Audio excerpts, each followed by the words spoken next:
We are now live. Sound check. Public Works Committee meeting for Monday, November 28th, 2022. Sound check.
Good afternoon, councillors. We are now live for our meeting of the Public Works Committee.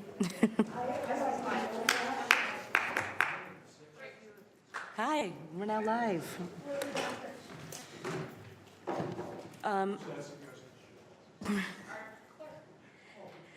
Sorry.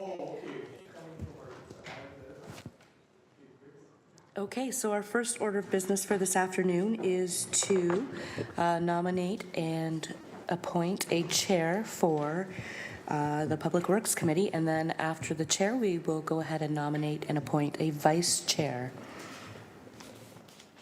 Do we have any nominations for the chair? Councillor Wilson. M. Wilson. Thank you. I would nominate Councillor Narinder Nan as chair, please, seconded by Councillor McMeekin.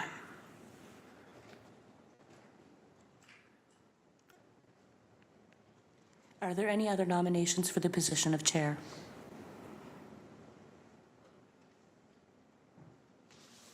All right, we will now go to a vote for the position of chair for the Public Works Committee for 2022-2023. I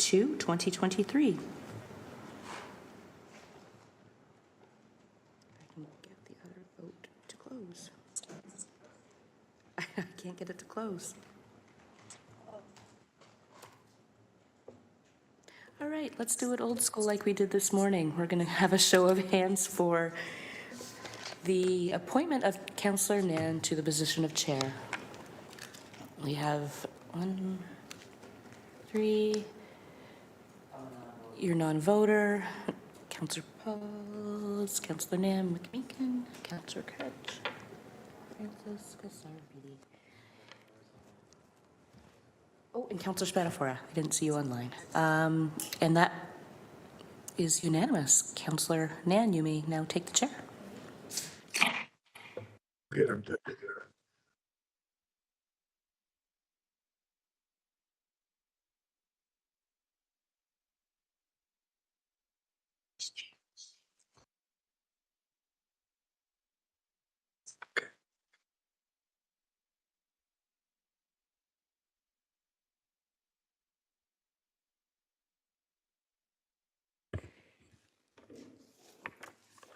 Thank you, committee members, for the vote of confidence as your chair. Looking forward to working with all of you as well as staff in another productive year with Public Works. And so now we're moving to nominations for vice chair. If I could, please, any nominators?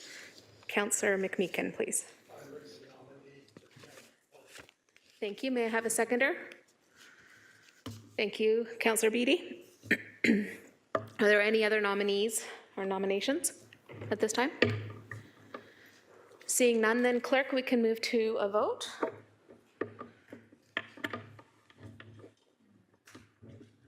Madam Chair, that will be on your screen in a moment.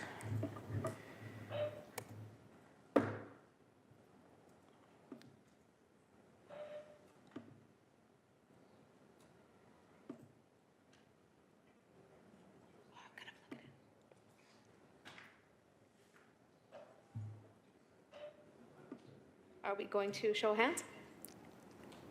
It is open on eScribe. Okay. Everybody able to vote? Not everybody is able to vote, so if we could just recognize Councillor Wilson, both Councillor Wilsons, as well as Councillor Pauls. Anybody else that needs to indicate? Councillor Beattie and Councillor Casar. Did you see Councillor Spatafora's vote? Thank you.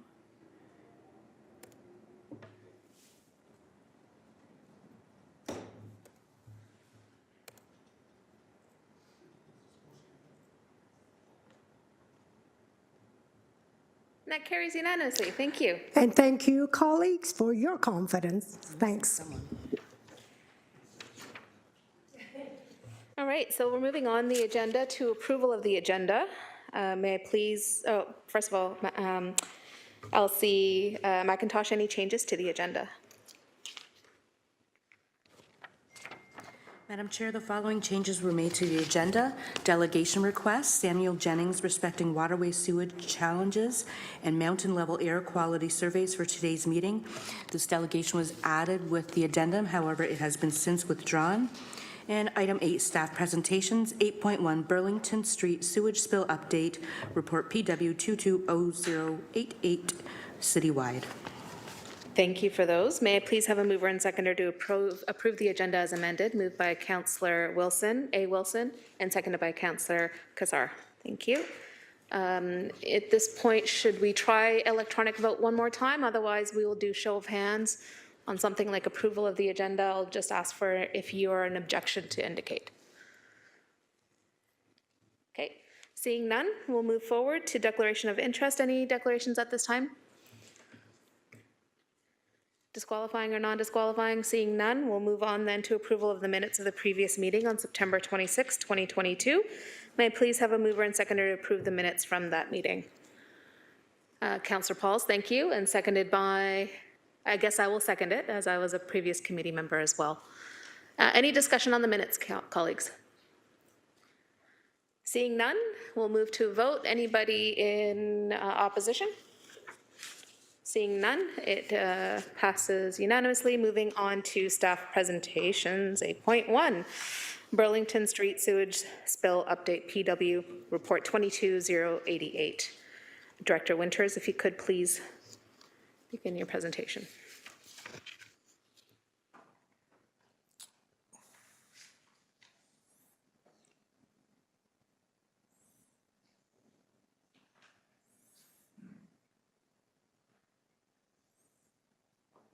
Take control and go for it.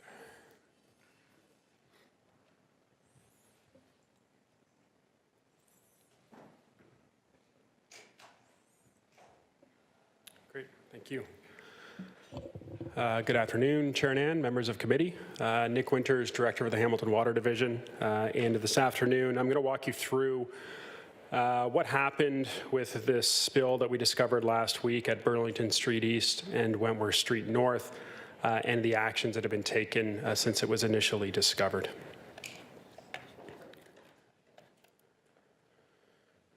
So first off, how did we find this spill? So in 2019, staff from the Engineering Services Division were completing some routine inspections in advance of a potential capital project. And those inspections included an assessment of subsurface infrastructure needs in the area. The project in question was a road resurfacing in some of the residential neighborhoods around this area, not on Burlington Street itself, but the neighborhoods on both sides of Burlington Street in this area. During that investigative work back in 2019, some non-urgent deficiencies were identified with a sewer lateral connection to one of the sewers on Burlington Street at a property essentially at the intersection of Burlington Street and Niagara Street. And earlier this year, when our colleagues at Engineering Services were looking at some of the historic work, it was identified that because this road resurfacing project had been put on hold and is now scheduled in the 2029 budget year, that Hamilton Water should take a look at the sewer lateral under our sewer lateral management program. So last week, on Tuesday, November 22nd, our team was reviewing historical records related to the sewers in this area, looking for any information about this sewer lateral. They came across in our electronic maintenance management system a reference to a Zoom camera video inspection that was made of a sewer manhole in December 2013, and based on their review of that video, of which you can see a picture of the overhead of the sewer manhole on here, it didn't look right to their eyes. So that staff member immediately initiated a field investigation. It's not uncommon for some of our records to be mislabeled from time to time. They wanted to make sure that what was recorded in this video and labeled for this sewer manhole was actually what was represented out in the field. So they did that level investigation, and later that same morning, they discovered that, in fact, what was happening in that Zoom camera video inspection was happening in real life at this manhole, and there was a combined sewer discharging directly into a very large stormwater culvert, box culvert, directly underneath this sewer manhole.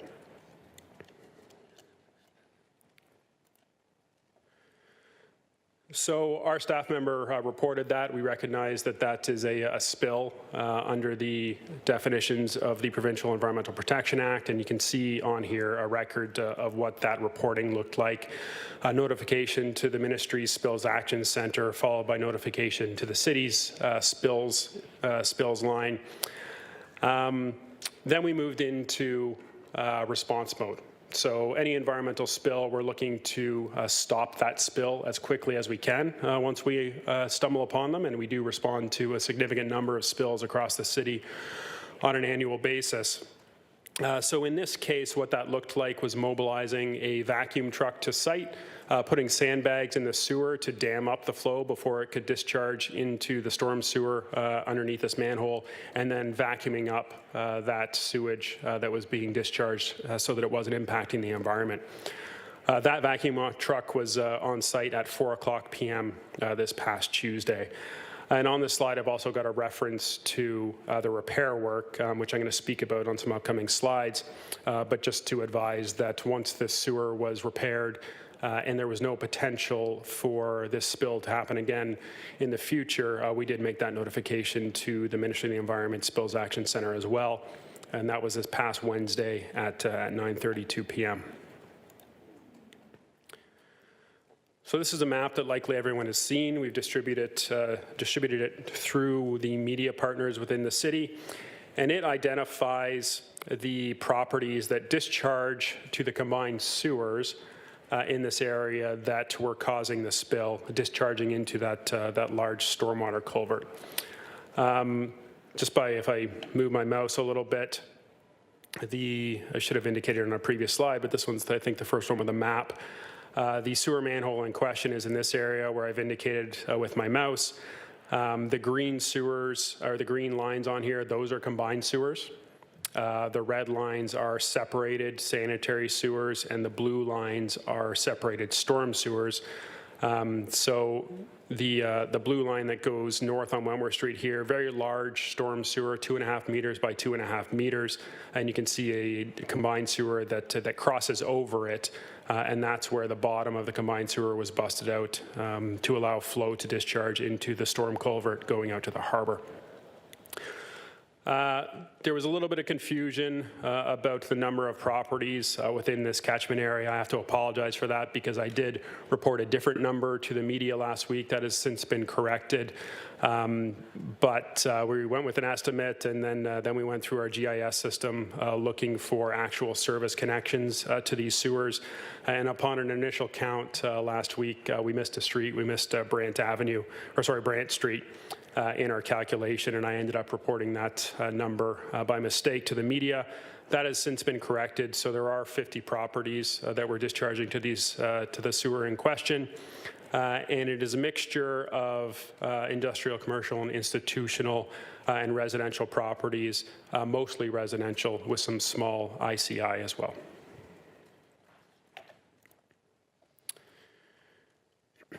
Staff very quickly were able to identify an option to repair the sewers in this area.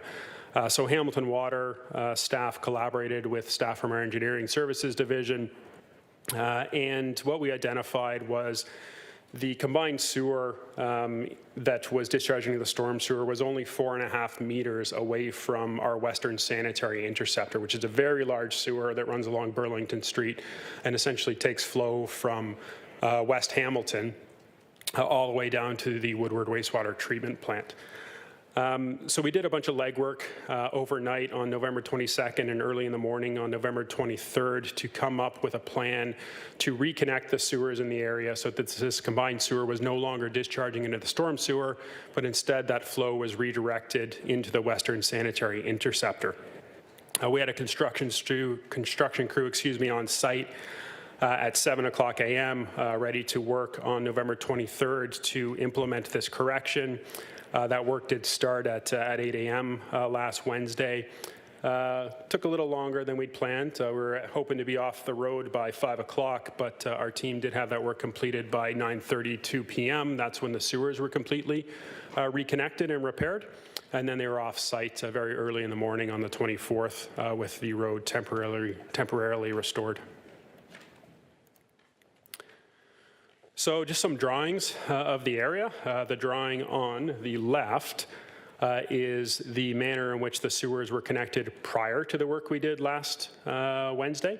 So you can see the combined sewer green line again flowing over the blue line, which is the storm sewer, and in theory on down Burlington Street. But we know in this maintenance access hole where my cursor is, that's where the hole in the sewer was, and the discharge into the large storm sewer. The drawing on the right represents the reconfiguration that we completed last Wednesday.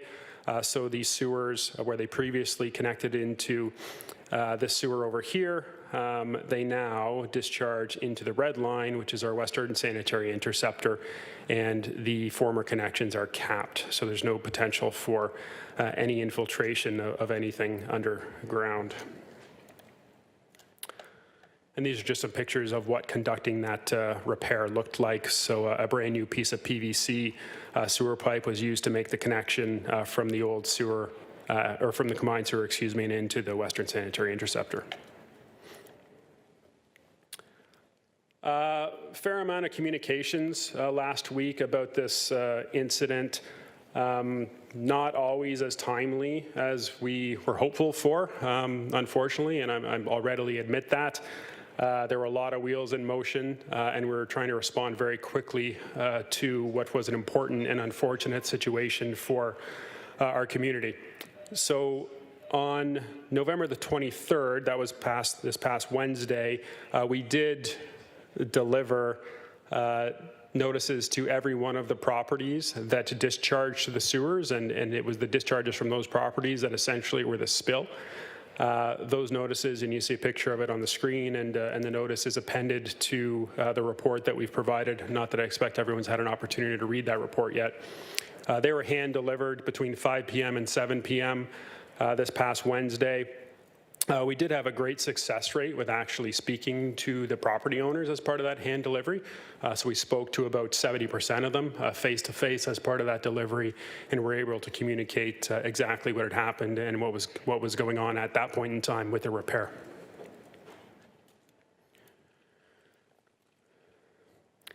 So part of our standard process for spills response is collection of environmental samples. We have City of Hamilton environmental enforcement officers who complete that work. They were on site on November 22nd after the spill had been identified and called in. And they collected 2 samples that day. They collected a sample of the sewage that was discharging from the combined sewer into the storm sewer. Then they also collected a sample from the storm sewer downstream as close to the outfall to Hamilton Harbour as they could get. The preliminary sample results started to become available on Thursday of last week, and the last preliminary results would have been read earlier today, actually just about an hour ago probably. We'll be issuing a final report for those samples tomorrow after everything has been reviewed by our quality team down at our environmental laboratory.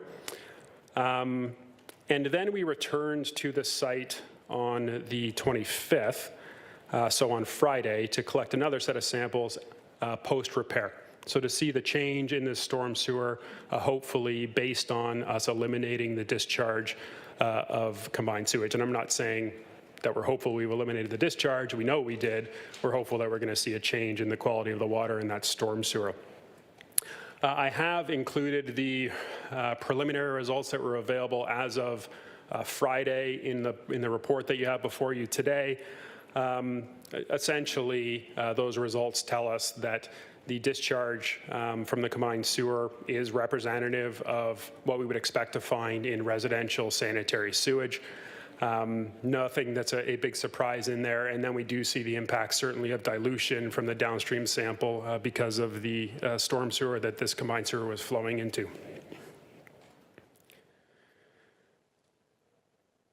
This slide gives you the estimated costs. These have been reported to council through a communications update last week, or an email update, sorry. Just about $30,000 to contain this spill and then repair it. I would say that, or just throw the caveat out there, that the permanent restoration, that's future work, so that $3,000 to permanently restore the road surface, that's an estimate at this point in time. And there are some additional costs that we are going to incur, and it's related to hydraulic modeling and analysis of this new connection that we've created to our Western Sanitary Interceptor. And so just to dress that up a little bit, we reacted very quickly and realigned sewers in the area. That's a process that would normally take several months to make sure it's planned out, review all the engineering aspects of it, make sure there's no utility conflicts, which in this case we were lucky that there weren't, for example. That initial investigation would have included a hydraulic analysis, because what we don't want to do anytime we make a change to either the water or wastewater systems is create an unintended impact. And in this case, the unintended impact that we're concerned about is how does this new sewer connection respond during wet weather? We get a lot of flow through that Western Sanitary Interceptor during wet weather. There is the potential, based on the elevation of the new connection, that there could be flooding to this sewer that we created. So we do want to analyze that and make sure that the neighborhoods that discharge through this pipe are not going to be at a risk of flooding during significant wet weather events. So that's the hydraulic analysis that's going on in the background. That will take a while. It is a computer modeling exercise. We'll move it as quickly as we can, but there is a fair amount of rigor that goes into those investigations. I will say, for the sake of Councillor Nan, as well as any residents who might be listening in, until we have that analysis completed and we've assured ourselves that there's not going to be issues with flooding of this new sewer connection. We do have staff in the field during wet weather events monitoring this sewer. They were out yesterday during the rain, and we found that the sewer was performing well, just as expected. So that's a good initial sign, but we will cross all the T's and dot all the I's in the background.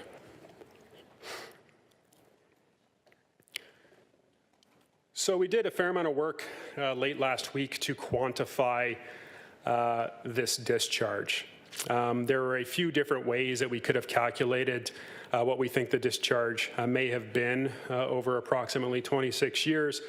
There's various planning level estimates that we could have used. Ultimately, we decided that the most accurate way to calculate this was to use actual metered water reads for all of the connected properties. And we did issue an update both to Council, the Ministry of the Environment, and our media partners earlier today about that volume. Hamilton, prior to 2003, was largely unmetered for our water connections. We used flat rate billing until we implemented a universal water metering program in the early 2000s. So for these properties in particular, they didn't have water meters prior to 2003. So what we did was we took the data for each property from 2003 up until this year, and we calculated an average volume consumed by each property for each year. We took that data, we used it to fill in the blanks from 1996 to 2003, and then we were able to estimate a total volume discharged from each property over the course of approximately 26 years. I will say, and again, it's in the report, that we consider that an overestimation of the sanitary sewage discharge from all of these properties. Essentially, we assumed that 100% of the water used at every property was going into the sewer, which is never the case. People do water lawns sometimes, gardens. They're making juice and cooking with things, so not all the water at a property goes into the sewer. But we did want to go with the most conservative estimate possible, conservative on the high side. So that's what we've done. I do also want to note that that estimate does not take into account any stormwater that may have entered this combined sewer system during wet weather events, snow melt. That level of analysis would be a much bigger project for us to figure out or to try and determine the impacts of stormwater that would have gone through this pipe over the course of 26 years. Probably take several months if we were to do it. But that stormwater, it would have diluted what was in the pipe from the sanitary discharges from the homes. So, I mean, the pollutant loadings would have been similar, just a bigger volume, so we do know that. And sorry, I should just say for the sake of the record, I know it's on the slide, but our total estimated volume of this discharge was 337 million litres, which is approximately 13 million litres per year over what we believe to be the spill duration, which is 26 years. This slide highlights communications from last week. There were several updates to Mayor and Council, media briefings. We did notify all of our Hamilton Harbour Remedial Action Plan partners about the spill, and that includes, Bay Area Restoration Council, Royal Botanical Gardens, Hamilton Oshawa Port Authority, just a sampling of partners as part of that process. We did notify all of the First Nations that we interact with within the Hamilton area, so the Mississaugas of the Credit First Nation, Six Nations of the Grand River, the Haudenosaunee Confederacy Council of Chiefs, as well as the Huron-Wendat Nation. We notified the affected residents. I've got on here collaboration with Public Health Services, collaboration, consultation. We worked with Public Health Services regarding any potential health impacts related to this spill. And we did note in the report that it's extremely unlikely that any member of the community could have come in direct contact with the contaminated water from this spill, given the location where it discharges into Hamilton Harbour, a submerged outfall, very active shipping pier, high pier walls. It's not an area where members of the community are swimming, fishing, recreating, that type of activity. Certainly, there were multiple notifications to the Ministry of the Environment, Conservation and Parks, both regarding the spill, letting them know, the repair, as well as responding to requests for some information and documentation that we received last week, and I'm sure those will continue to come in. And we did create a dedicated public-facing webpage on the city site to provide details as they become available that the community has access to. So this slide asks the question, what happened and how? So what we know at this point in time is that in 1996, there was a capital project delivered by the City of Hamilton in this area.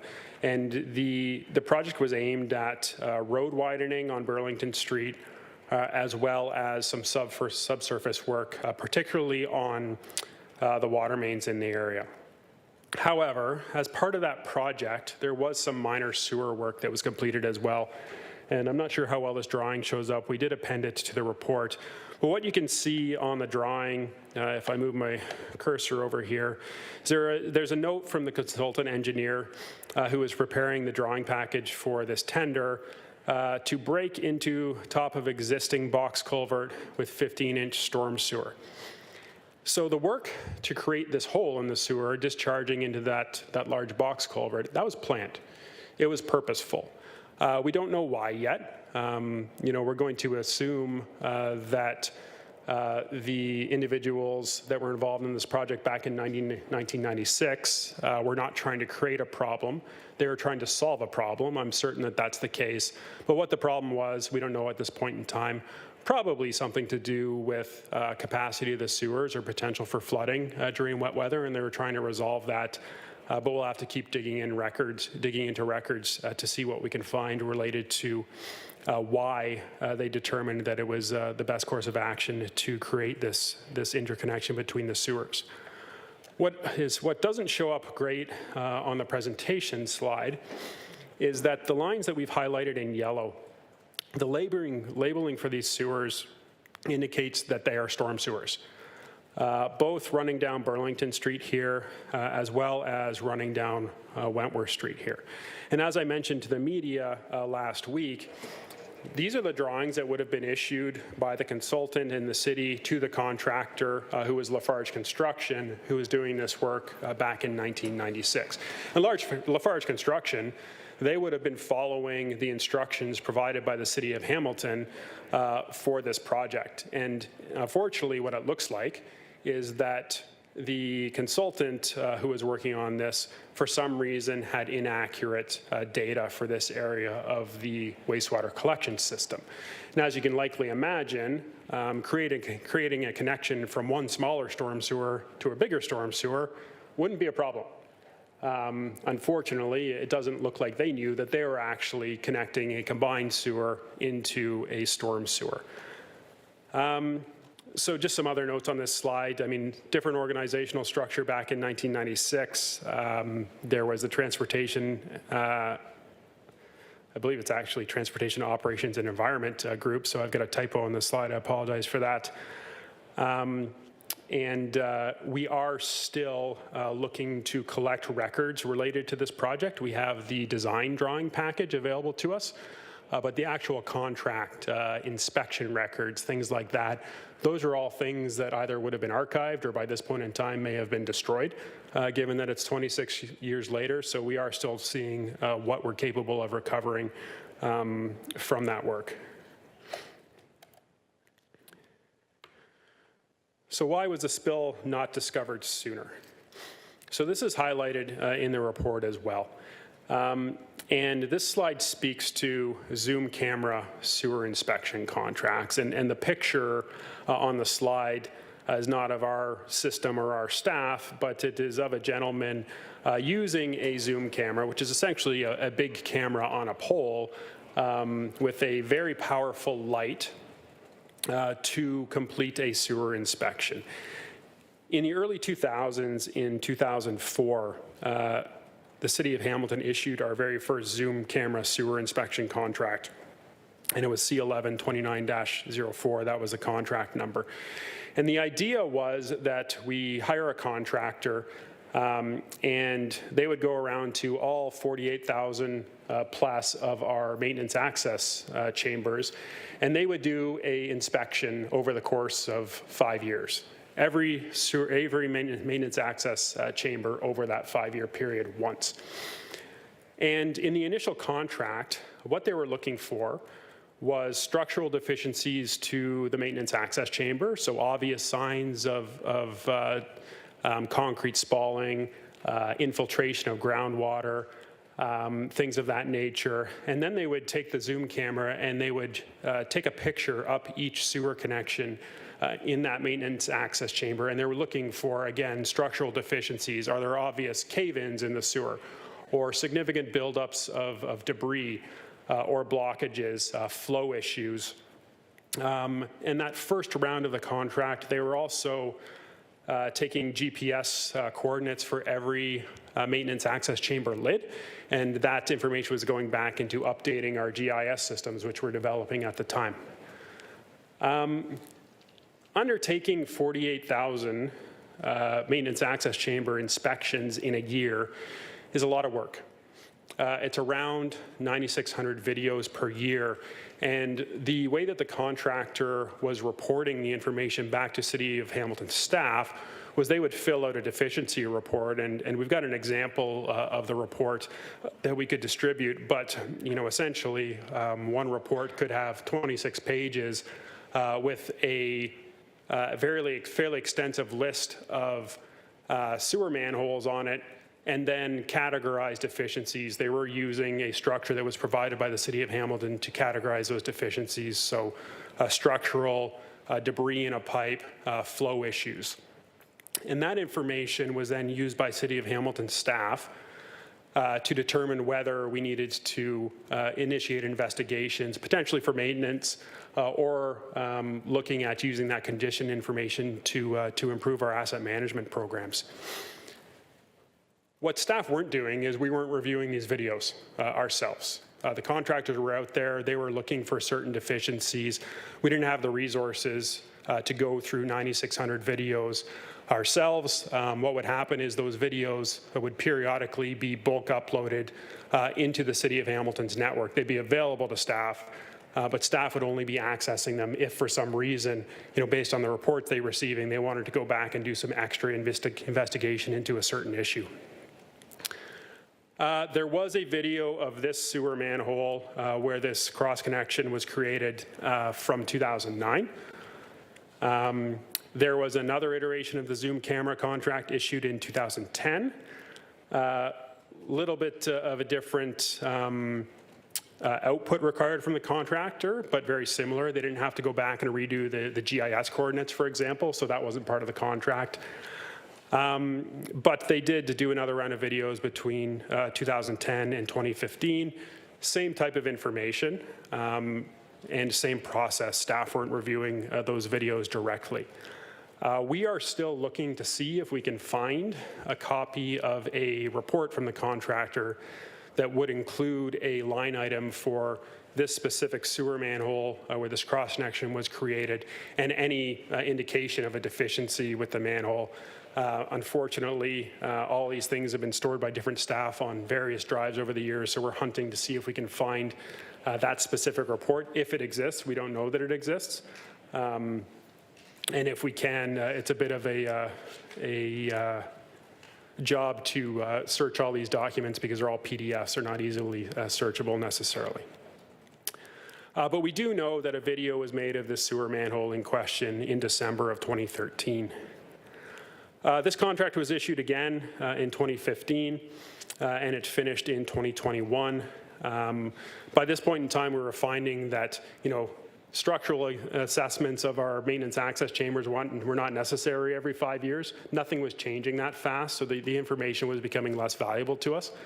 At the same time, we ran out of budget on the contract before the contractor was able to go through every sewer manhole or maintenance access chamber in the city, and they did not make a video of this chamber as part of that 2015 contract. After 2021, we chose not to reissue that contract at this point in time. Instead, we've been conducting a study in how can we better plan our video inspection programs from a condition perspective out in the sewer system. The last items on here is that the contractors that are doing this type of work, they're good at what they do. They're looking for certain things, and they do it in City of Hamilton, other municipalities.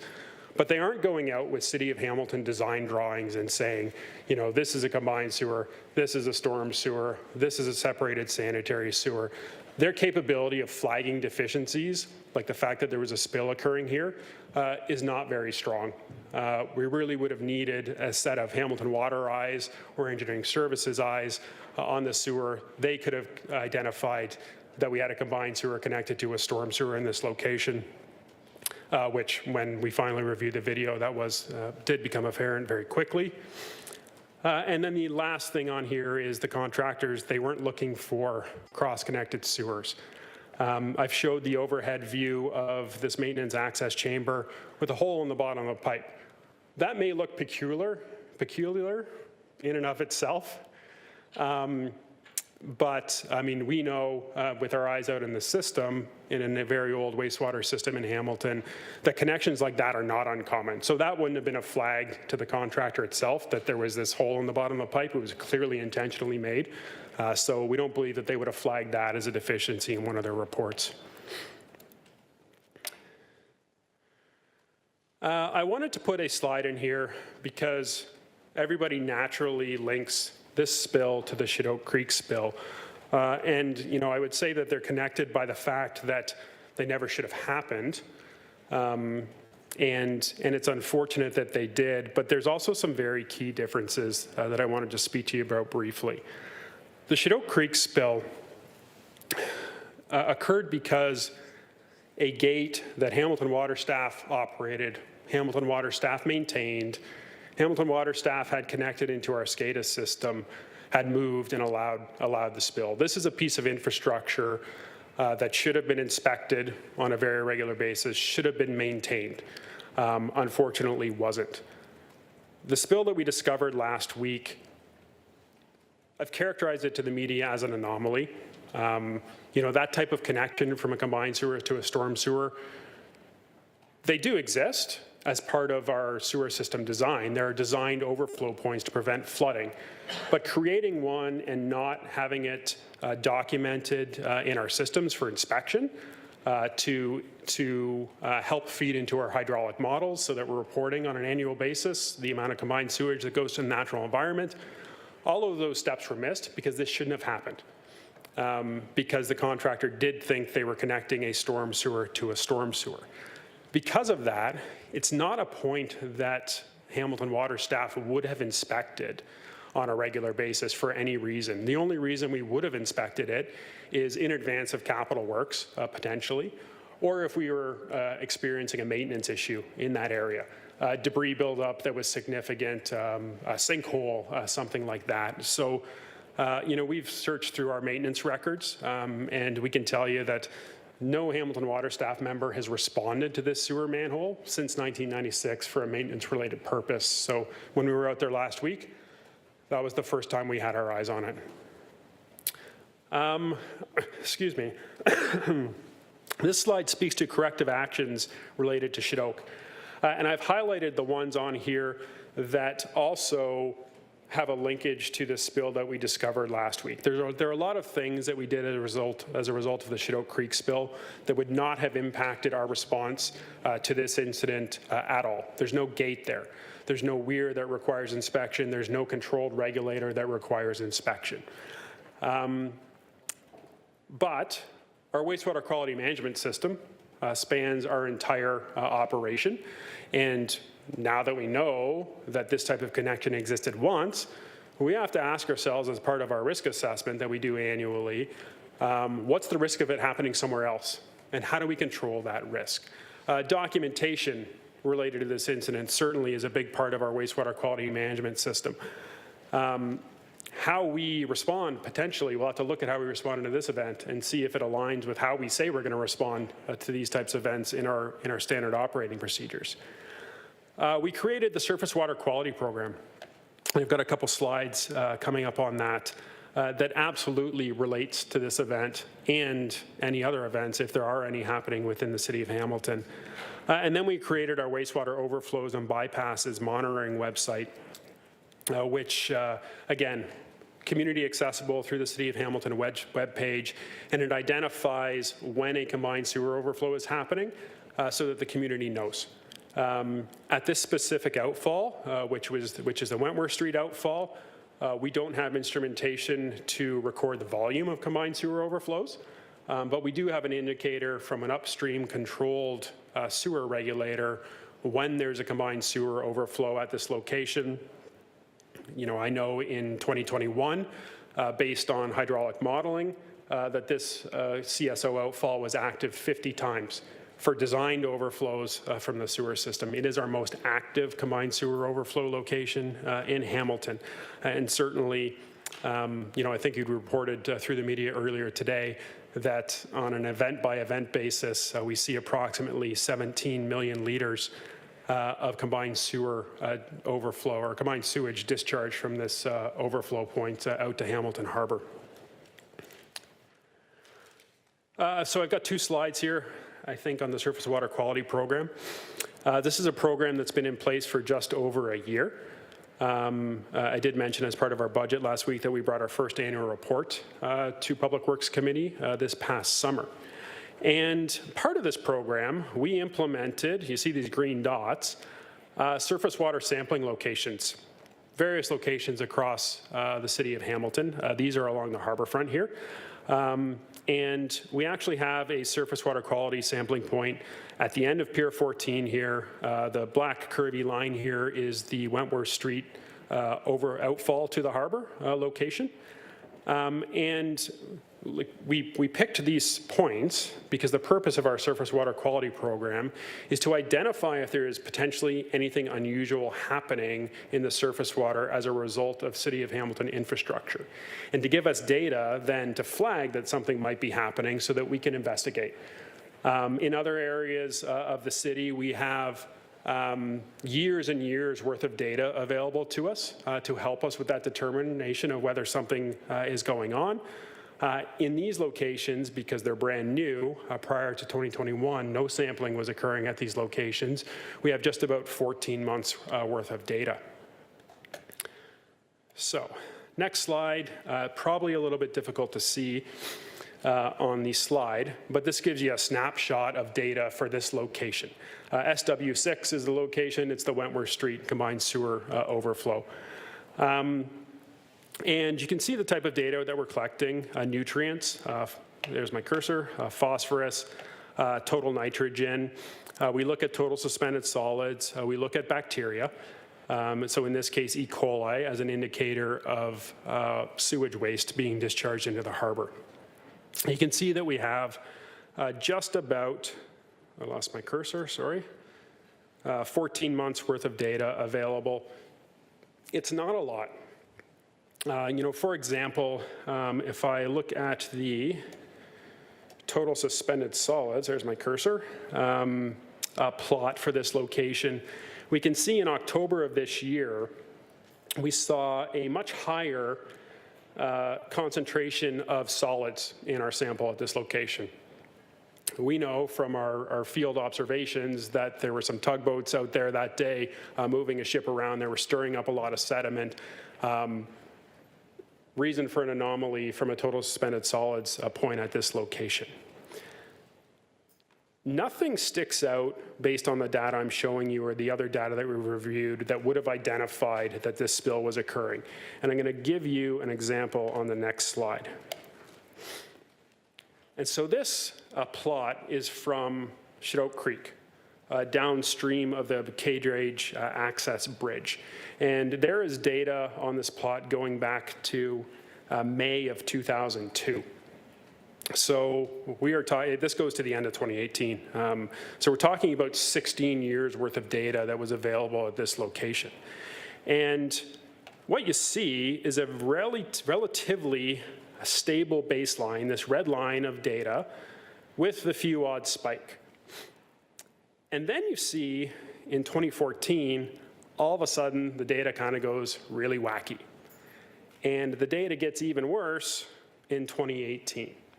This was the Chedoke Creek spill.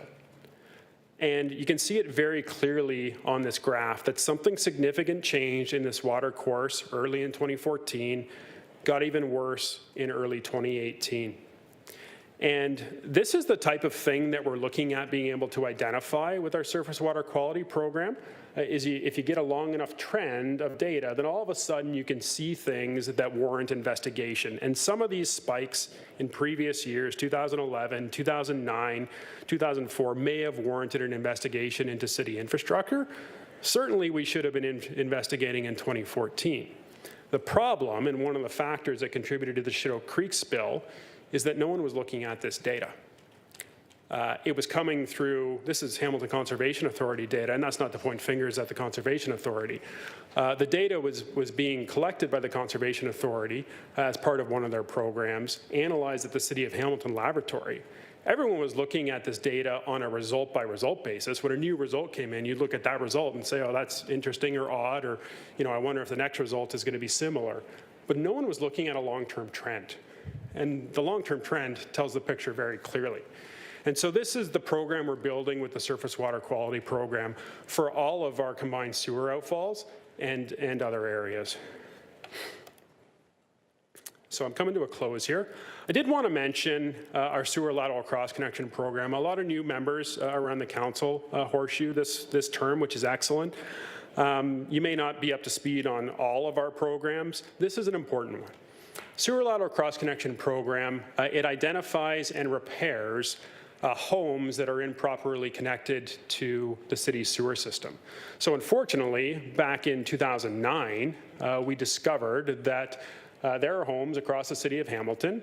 They have two pipes leaving them, a storm sewer lateral, a sanitary sewer lateral, and for a number of homes, they're connected to the wrong sewers. The sanitary sewer lateral from a home is connected to the storm sewer. Storm sewer lateral from a home is connected to the sanitary sewer. And what you get is for that home, all of their sanitary wastewater is going into the storm sewer and out the nearest outlet to the natural environment. All the stormwater from that property that makes it into the sewer is going to the wastewater treatment plant for treatment. So that's why we call it a cross connection. They're connected to the wrong sewer. Recommendations were made to City Council as far back as 2009 to develop a program to investigate and repair these sewer lateral cross connections. City of Hamilton pays for all of it, even though it's private infrastructure. And this has been a very successful program for us. We've been running it now for 13 years. We got some more horsepower behind it in 2014 with some approvals for some additional FTEs, full-time equivalents, so staff working on the program, and we've seen it take off since that date. What we've seen is, over the course of, again, I lost my cursor, just over 13 years, we've video inspected 382 kilometers of storm sewer pipe. We have identified and repaired 455 of these sewer lateral cross connections. Most of them residential.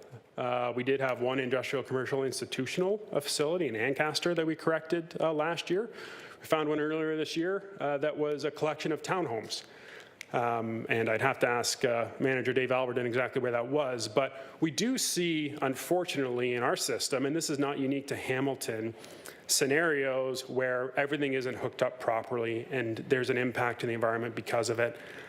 For this program, based on our calculations, on an annual basis, we're preventing over 100 million liters of wastewater from going to the natural environment. It's going to the wastewater treatment plant. So I'm going to close up here. Next steps related to the spill that we discovered last week. So I mentioned we need to complete the hydraulic modeling of the new sewer connection. We're retaining a consultant to do that presently. We are going to permanently restore the road in this area, Councillor Nan. Once we know that hydraulic modeling says that there's no issues with this connection, not a ton of sense to make the investment in a permanent road surface if we have to go dig it up again and do something different, unless it becomes a major problem for the community. We are keeping an eye on it. We are maintaining this road cut, and hopefully we'll, well, I'm certain we'll be able to turn this hydraulic modeling around relatively quickly here. We need to look at the environmental impacts. So that's our next step. We've got the estimated volume now. We'll use that with the analytical results from the laboratory to determine what we calculate as the pollutant loadings from this spill. I've got on here determine whether remediation is warranted or practical. So standard part of any spill response is to look at remediation.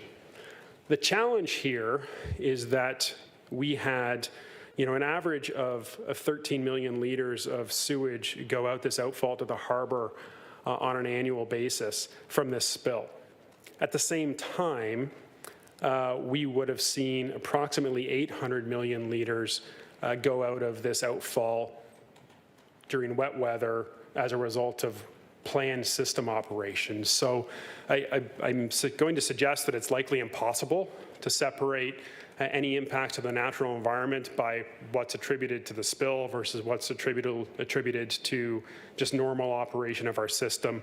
That's what we expect to see, but we're certainly going to do the work. So we need to know if remediation is warranted or if it's even practical given the location of the outfall and an active shipping pier.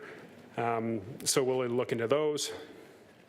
We are in the process of looking at appropriate programs to assess the system to identify issues. Again, I said it to the media last week. I can't tell you that this isn't happening somewhere else. I sincerely hope it's not, but if I was a betting man and I'm not, I wouldn't bet on it. It is an old system. Strange things happen, not only here in Hamilton, in every wastewater collection system across Ontario. We need something that makes me, as a director of Hamilton Water, comfortable that this isn't occurring somewhere else, makes my team comfortable, makes council comfortable, makes the community comfortable, and we need to figure out what that is. We've seen in the media again, and I know Mayor Horwath has spoken to the Minister of the Environment, Conservation and Parks about this idea of a sewer audit. Understand completely where that comes from. Something like that, and we haven't spoken directly to anyone from the Ministry of the Environment about that idea yet, but it would cost a lot of money and likely take a lot of time, depending upon the number of resources that are out there available to support it. And it would certainly need close guidance by city staff, which are resources that we currently don't have as well. So, is it the right thing to do to do a full system audit? And if I was to give you just an example of why I asked that question, Councillor Cassar, as an example, Ancaster, most of the stormwater is ditches. So in a lot of areas, you have a single sanitary sewer pipe running down underneath a road with storm ditches on either side. Does it make sense as part of a sewer audit to go video inspect all of these single pipes where the stormwater isn't subsurface, it's actually surface? These are the types of questions we have to ask ourselves. Is there a better approach that's a risk-based approach, looking at similar locations where there's combined sewers crossing significant storm sewers, for example? And these are all things we're working on in the background. Does it make sense instead to enhance our surface water quality program and put some additional resources into that and see if we can detect things better and then respond? And that might be a response too.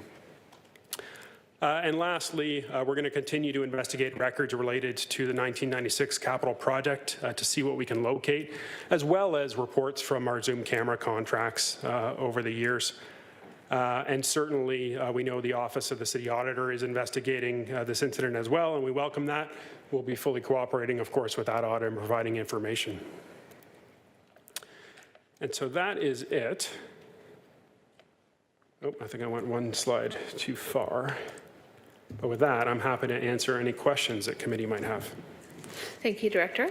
And if I can ask the consideration of my Public Works colleagues, usually tradition has it and good policy and procedure has it that the chair waits until all other committee members have had a chance to speak first. But there is leniency when an incident takes place in a ward council or of the ward councillor. So I would request, if my colleagues are willing, to let me go first instead of being bumped to the last. I would really appreciate it.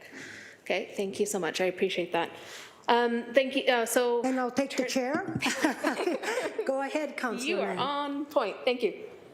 First of all, thank you to staff for your responsiveness in completing the works and first ensuring that no further discharge occurred with the vacuum suctions until the permanent fix could be done and done cost effectively and rapidly.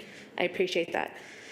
First question is, the report states, and we received the Appendix D about a letter that went out to the adjacent residents hand-delivered in the impact area. However, the ward councillor's office and General Manager Khan did point this out to me on Friday. The ward councillor's office didn't receive the correspondence that was sent to residents. And I want to make sure that that never happens again. So should there be an incident that occurs of this magnitude or any magnitude that impacts residents' quality of life, and of course, specifically as it relates to environmental concerns, that the ward councillor receive all communication that residents receive. So I'm going to flag that as a parked issue, but if it needs a motion, happy to put it forward. Otherwise, I think it ought to be built into the process improvement coming out of this event. So if I may, through you, Chair Pauls, that was a miss on our part. We apologize for it, but that's not something that requires a motion. It needs to be part of our process on a moving forward basis, not just for incidents like this, and quite frankly, I hope this is the last incident like this, but for all matters within a ward. Thank you, appreciate it. General Manager Khan has his hand up there. Through the Chair, General Manager Carl Allen on behalf of Public Works.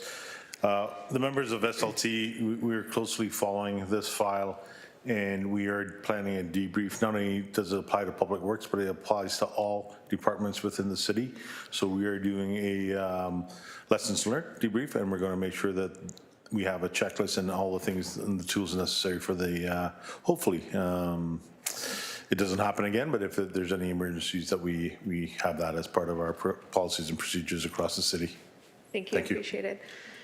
Through you, Vice Chair, to Director Winters, the next question is as it relates to the environmental health impact of this bill, let alone the ongoing impact of overflow incidents. As you mentioned, 800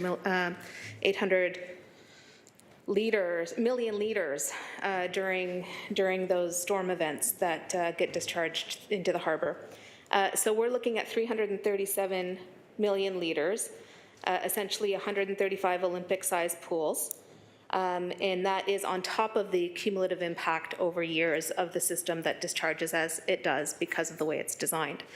The question I have is around cumulative impact on the waterway. So recognizing that this one event over the course of 20-something years may have diluted as it moved downstream, but overall it has cumulative health impact, which ultimately creates the condition why we're not yet able to delist the harbor.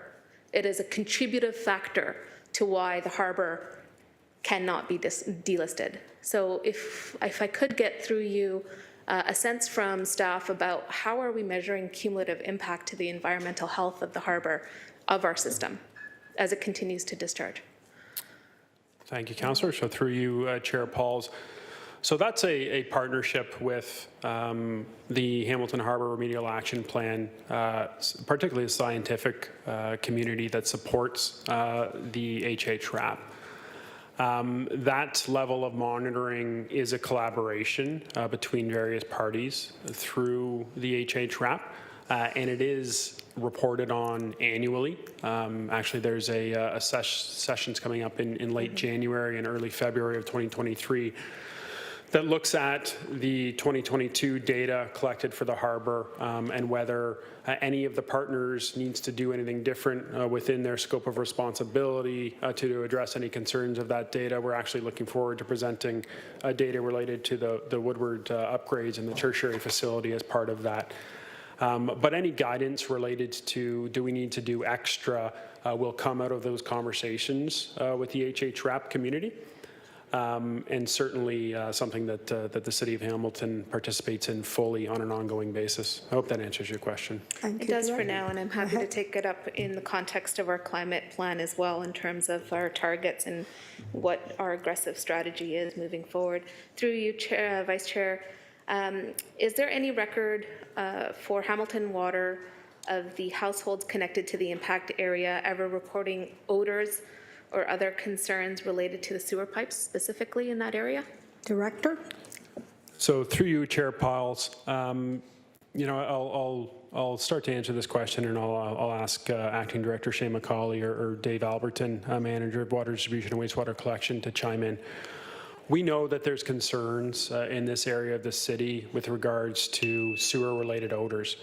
And in particular, the neighborhood north of Burlington Street, on Wentworth Street North and Wilfrid, those areas have had some ongoing issues with sewer odors that are related to an industry in the area that has an overstrength discharge agreement. And certainly that's a matter that we've been working closely with the Ward 3 office and with the community in that area for several years. And actually I was speaking to residents on site last week, and I was happy to hear from them that they're largely not being impacted by that company anymore, given the interventions that have been put into place. The residents that discharge to this pipe have not been impacted by the odors related to that one company. And it's a difference in the way that the sewers are connected. They're not getting exposed to those odors through the sewer system.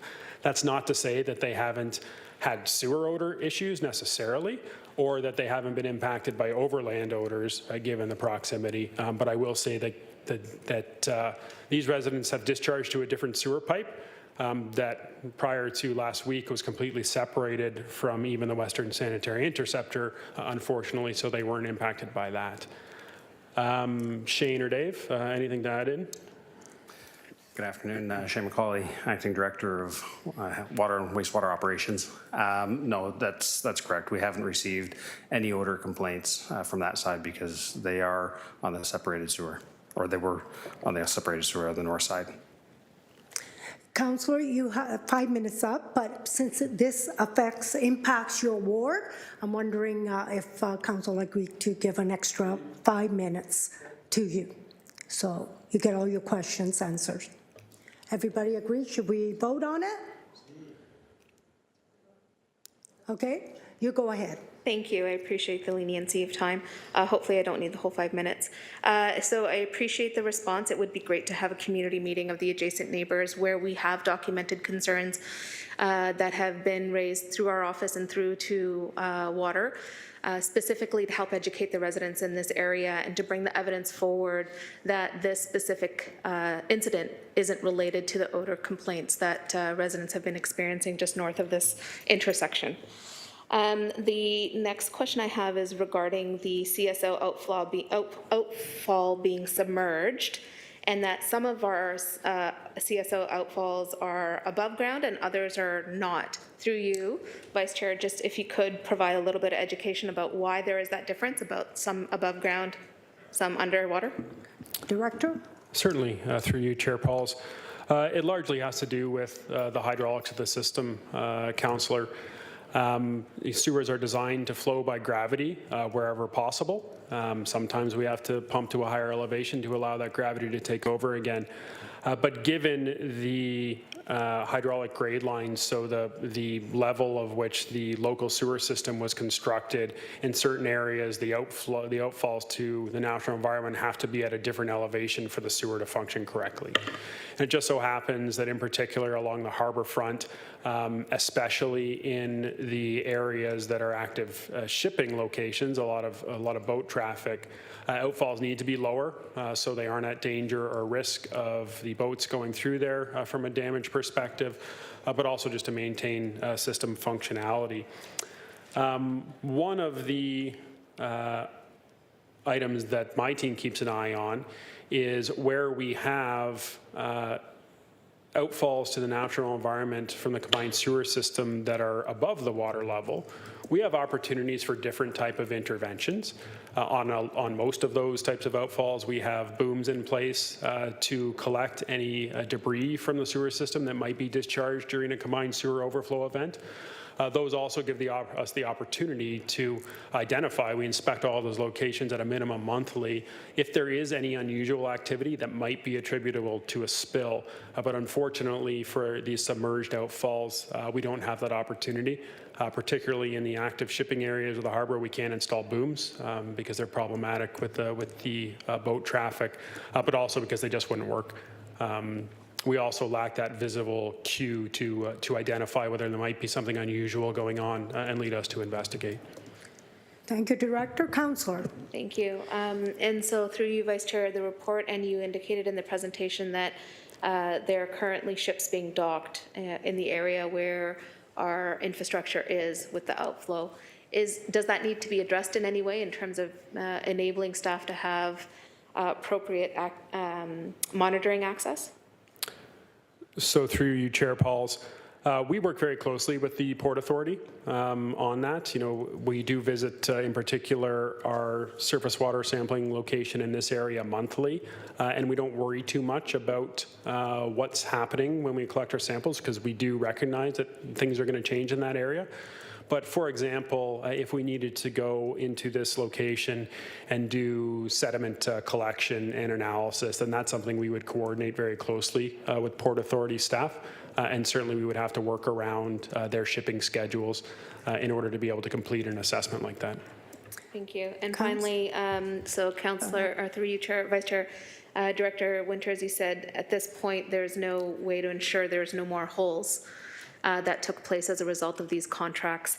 However, that staff are going to do a review of the contracts. But from your perspective and our goals in terms of our wastewater quality system moving forward, and our goal to move towards a more sustainable system overall for our municipality, how do we create some more assurances for residents whose number one question is, how is the city going to ensure there are no more holes as related to the 1996 contract, the 2010 contract, the 2015 contract, et cetera, et cetera? So through you, Chair Pauls, that's an excellent question. It is one we're asking ourselves. But, you know, as I mentioned to some media members last week, this involves creating an inspection program that doesn't currently exist and is somewhat unusual in municipal wastewater management. We inspect sewers annually looking for condition from an asset management program, and I'd mentioned at our budget last week that we do approximately 3% of our wastewater collection system on an annual basis, which if you do the math, it means it would take us 19 years to go through the entire wastewater collection system. That's separated sanitary sewer pipes and combined sewer pipes. That doesn't include the stormwater system. Certainly that's too long, and it's looking for different things. So, you know, I would mention that, again, that, you know, we've heard from the Minister of the Environment, Conservation and Parks that there might be an order coming the way of the city looking at a requirement for a system audit. That type of an audit, if we were to go the traditional route of, you know, run a camera down every sanitary or combined sewer pipe in Hamilton, That's one option.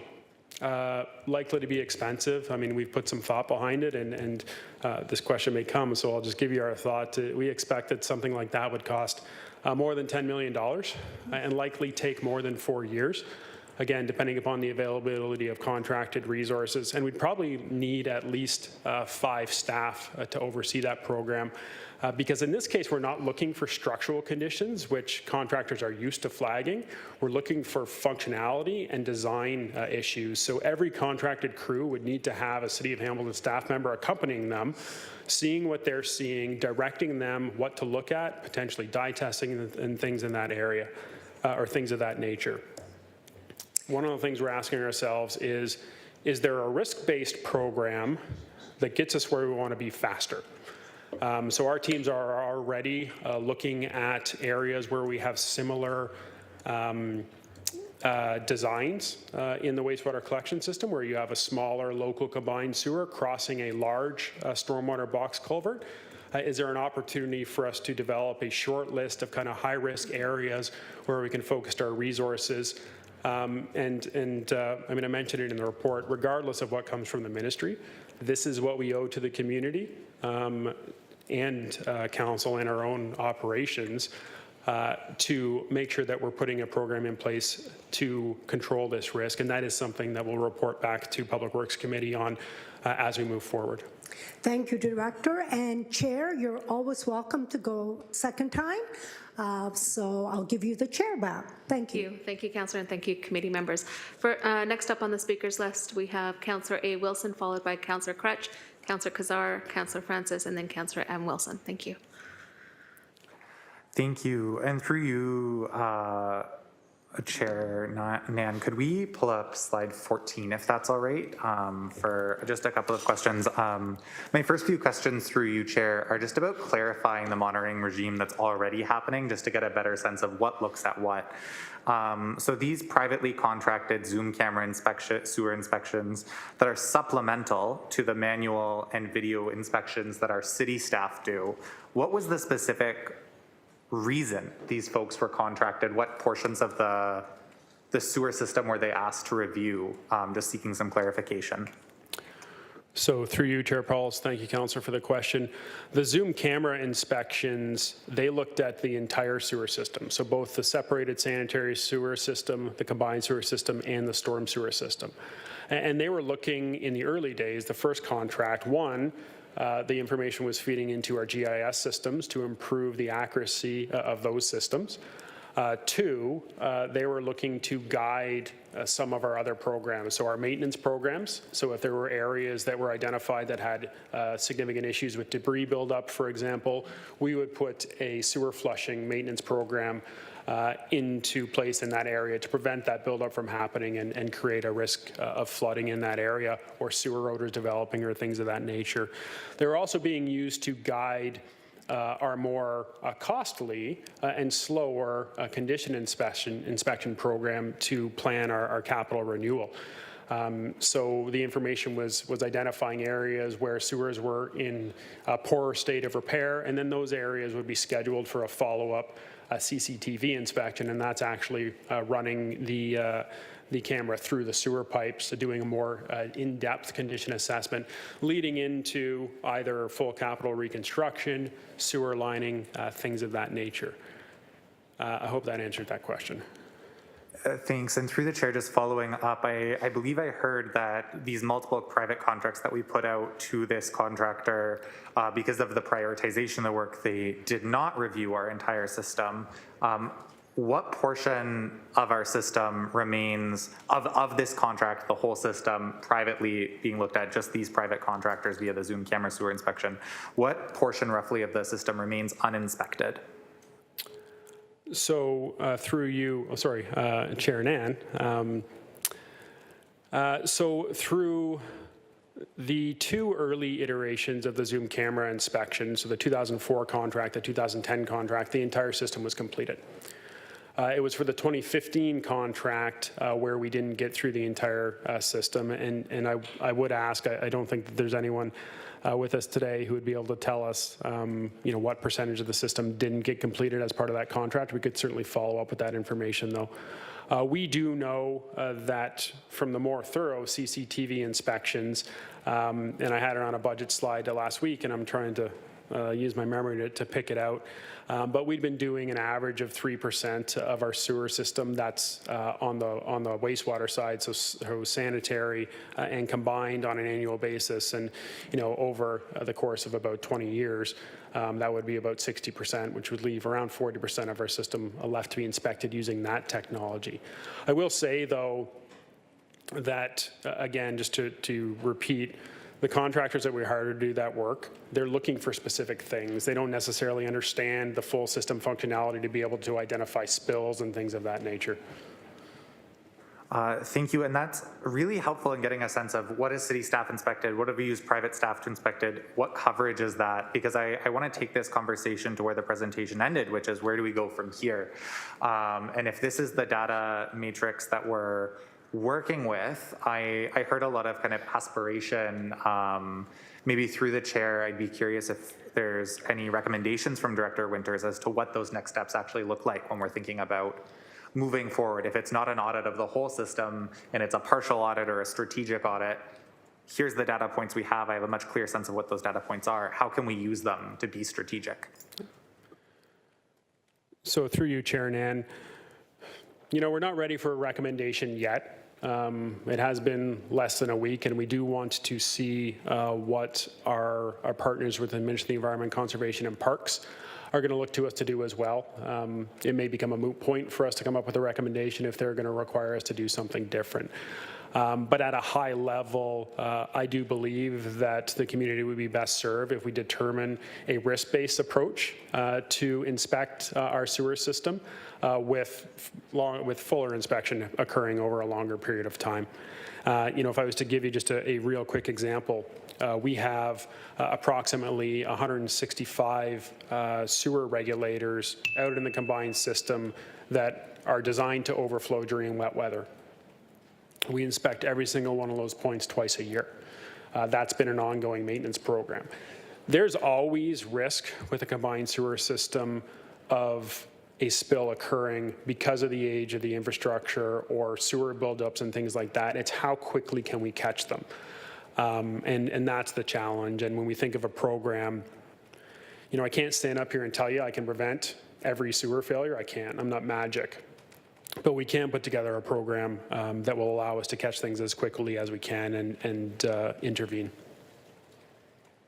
Thank you. And through the chair, if we could flip to slide 18, I think a piece of this is no, I don't have the expectation. I don't think many Hamiltonians have the expectation that we can fix everything with no data. I think it's about getting a sense of what data do we need versus what data we have and how are we using the data we have. This slide really concerns me. We have folks in the room that were elected officials during this time at various provincial and municipal levels. These HCA reports are reported to the Ministry of Environment at that time. We all knew, folks were in the position to look, and I heard, and I think this is something my question is, how can we repeat this from happening? How moving forward, can we not have the data saying what this impact is? We can see there is an impact. What types of structures, accountability, governance do we need to make sure that when we do have clear data that shows that rates have over quadrupled, that there's an investigation or that someone flags that and it's not just oh, that point's high, maybe something's going on here. So through you, Chair Nan, all those conversations are taking place presently. The first part was forming a partnership for our surface water quality management program, including the HCA, the RBG, Redeemer University, Niagara Conservation Authority, Halton Conservation Authority. Who's out in the system collecting samples where? And the second part was sharing that data as a partner, as a group of partners, and all of that data is available on the city's website for anyone who's interested in it. But the idea that's been put into practice is that we're not going to have situations where data is being collected but nobody's looking at it. The idea is that multiple parties have that data available, looking at trends. Under our surface water quality program, we're looking at trends certainly to see if anything sticks out. And those processes already exist in some areas where we're able to say, you know, if you get a sample with an E. coli result above a certain threshold, we need to go investigate and see if something's going on. Chinook Creek is one example of that, but in other areas where we just don't have a long enough history of data, that's yet to come. And last question for me, I'm sure I'm running a low on time, and thank you for that, because I think it's worth pointing out it wasn't just the City of Hamilton that had that data, the Ministry of Environment had it as well, and so as they're the regulatory authority here, we also may want to make improvements or recommendations as to how they could improve their processes as well. My last question is about this idea of open data, and I think a lot about these videos that are just sitting there in our cloud, and staff are reviewing them when they have time, when there's a reason to review, or when something prompts that review. In combination with the surface water quality data are various type of risk or various types of assessment data, and then we have this video footage. I think these are the pieces of a risk matrix coming together where we can begin to do some of that assessment work. We've had a lot of conversations about open data in the health field earlier today. I'm sure there's an engineering student sitting around at McMaster waiting for their thesis on, you know, machine learning and the use of remote monitoring and finding sewage outflows or things like that. To what extent can we partner with our post-secondary education institutions where we have some of this labor-heavy work? And if we bring it to open data, we can do some innovation in finding those issues. That Yes. brings you to your time. Thank you, Councillor. Go ahead. So through you, Chair Nan, great question. Certainly we do partner with our academic institutions in Hamilton on various other initiatives, and you're right, this might be one where there's an opportunity. I haven't turned my mind to that yet, but it's a good suggestion, and we'll take that away and see what opportunities present themselves. Thank you both. Next up is Councillor Crutch.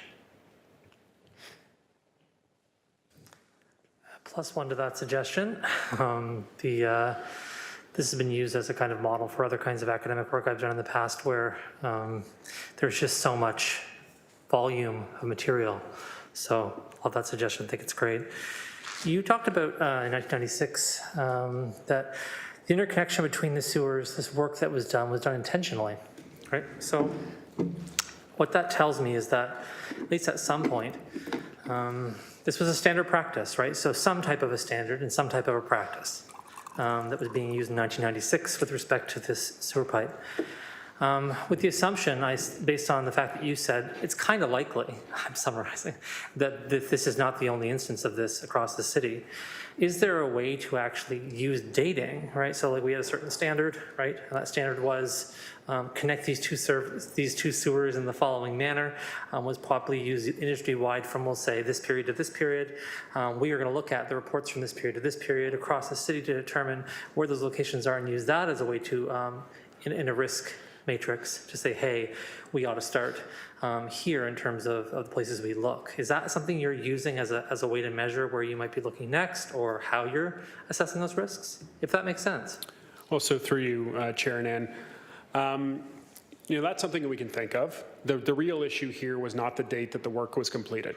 It was that clearly, and I put the slide back up, the consultants that were working on the design had the wrong data, and they made decisions based on the wrong data. They thought they were connecting a storm sewer to a storm sewer.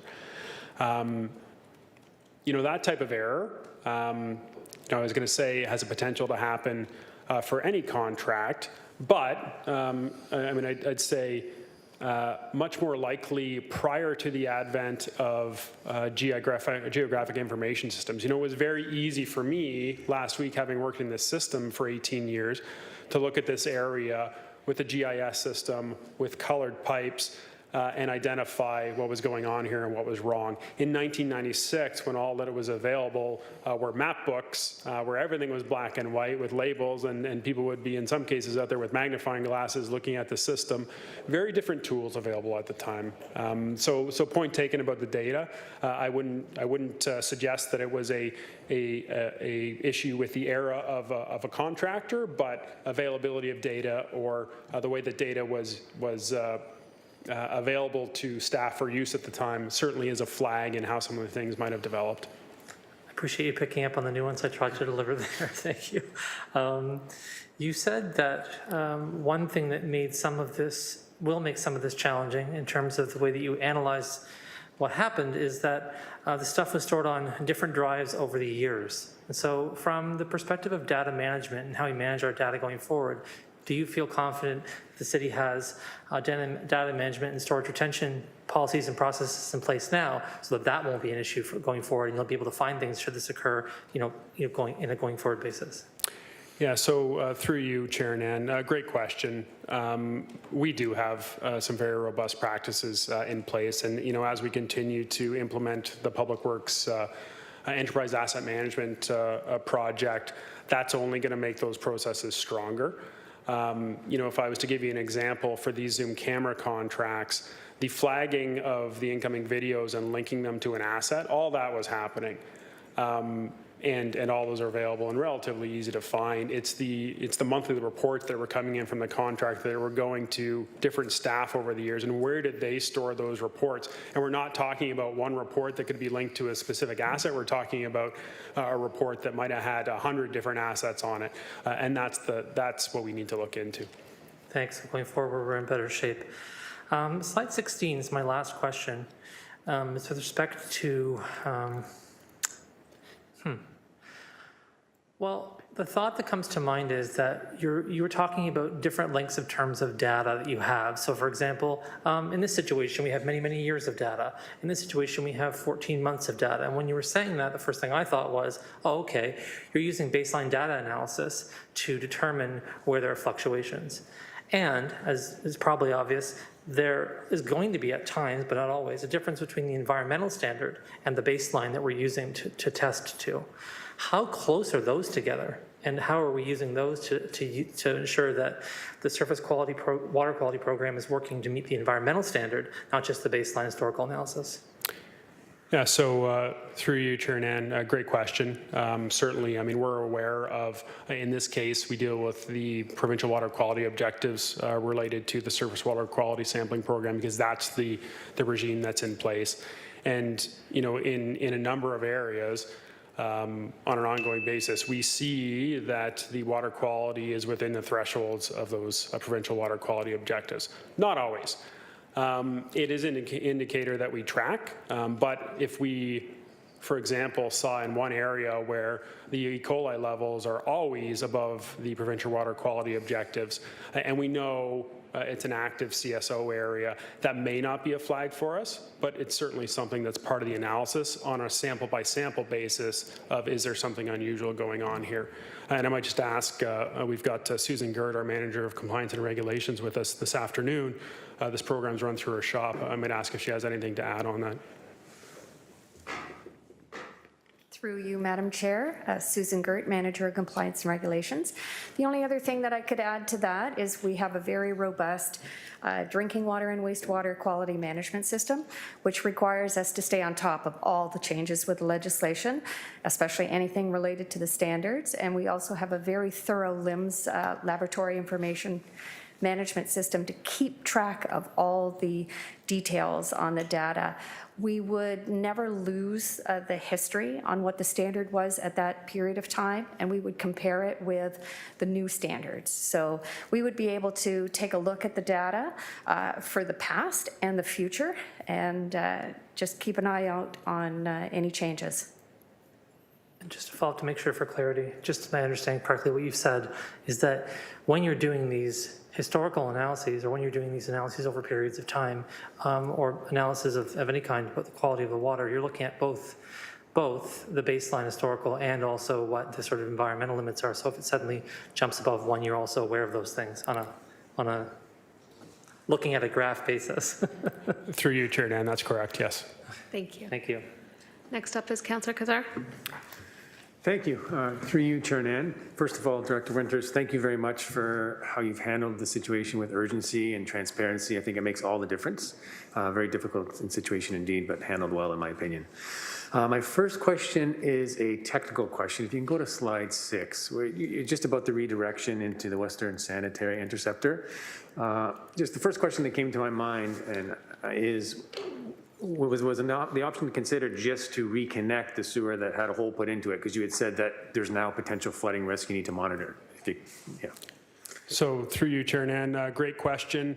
What we saw when we initially inspected this area and identified the spill is it looks like the area where this hole was cut in the sewer is a low point in the sewer. So it actually looks that what would be the downstream pipe that I'm kind of indicating with my cursor here, if there was flow in that pipe, might flow back towards this area. So the elevations don't quite work out. That might be why this hole exists in the pipe, because they were having challenges in that area historically and thinking that stormwater flow can just go to a different storm sewer and we don't have to do much more, and this is gone. So that was considered, but ruled out for that reason. The elevations, we weren't confident that they were going to work out without, replacing a much longer run of sewer in that area. Okay, thank you. Second question to you, Chair Nan. It's just to do with the context of the amount of water. A couple times we were referenced, or you said estimated 13 million liters a year.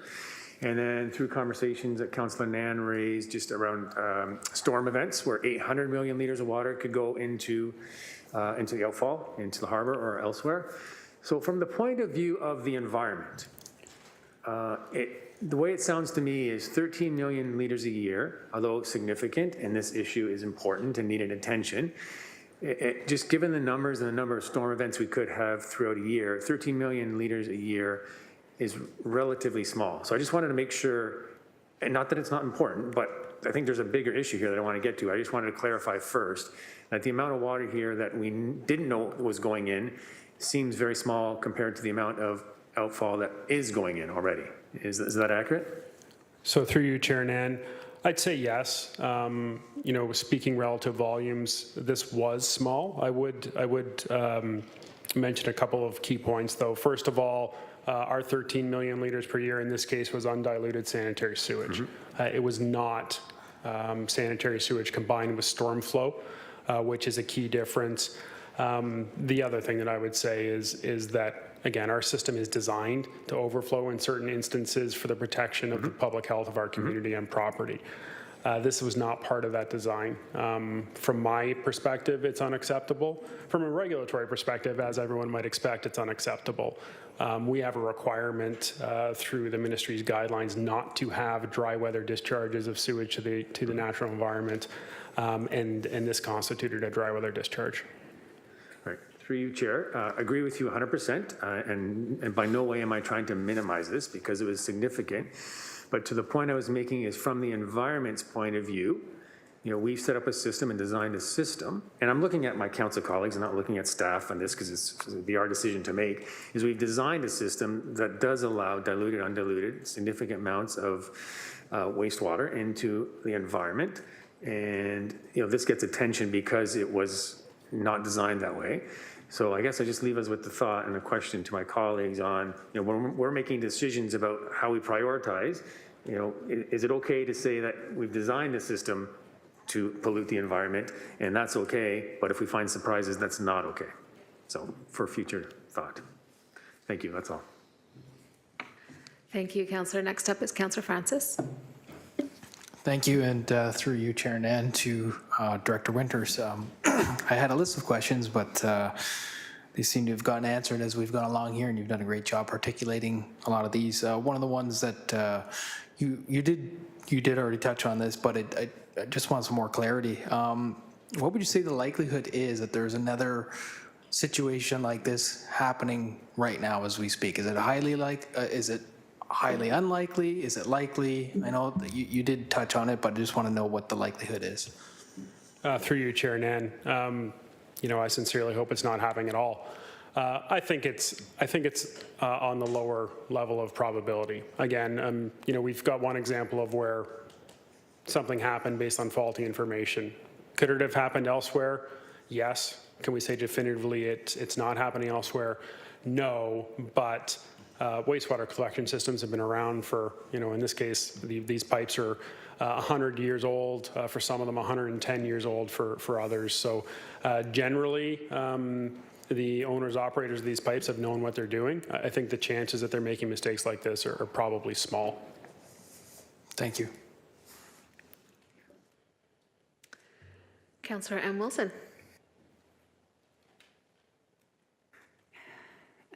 Thank you, Chair Nan, and thank you to Director Winters for always being so professional and forthright, walking us through what happens. My questions have been asked and answered. My only suggestion, if I could leave it with you and GM Khan, is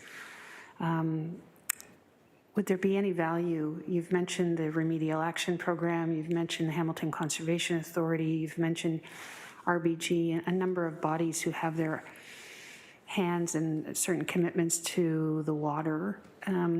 Would there be any value in perhaps providing this committee or a different committee sort of with an overview of what are, who's doing what and to what standard, and what are our goals and objectives for each of those?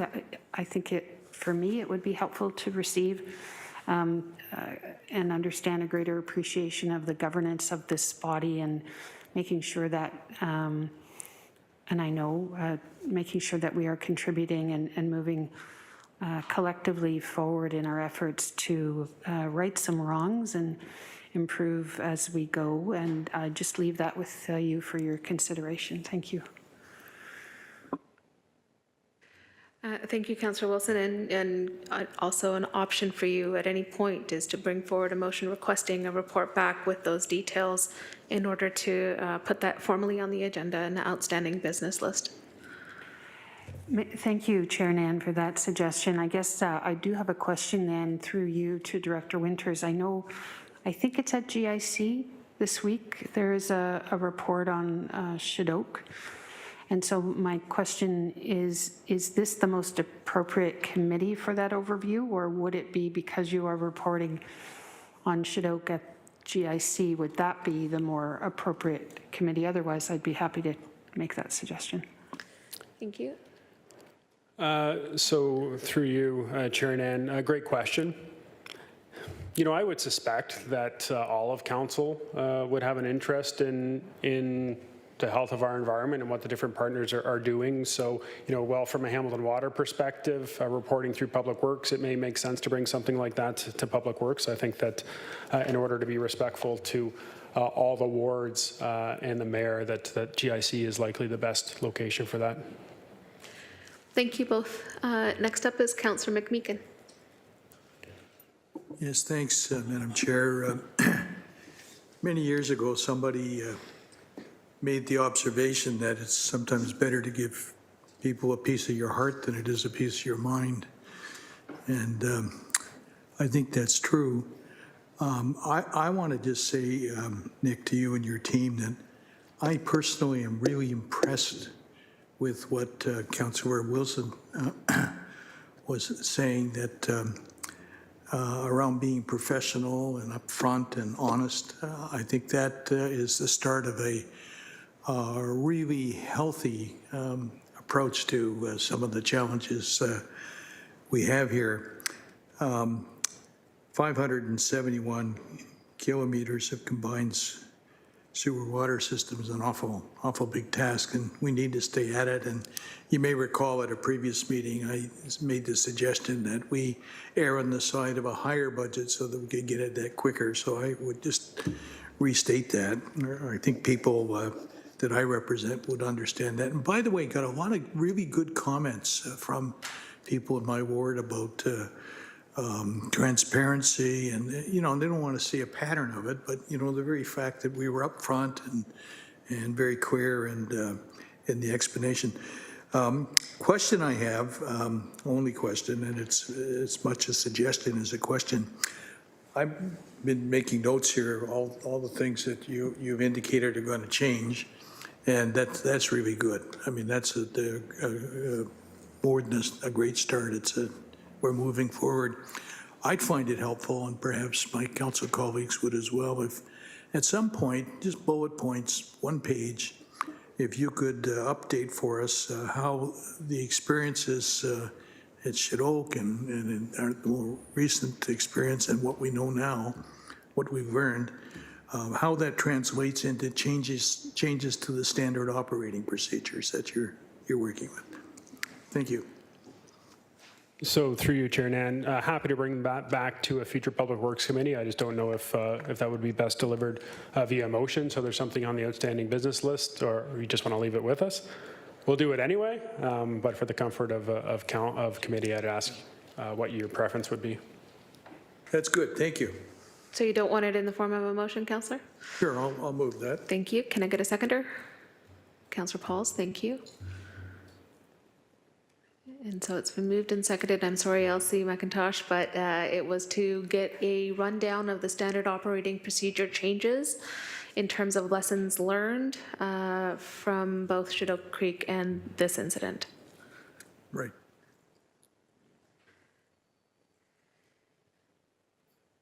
As part of the ongoing updates to Public Works. Thank you.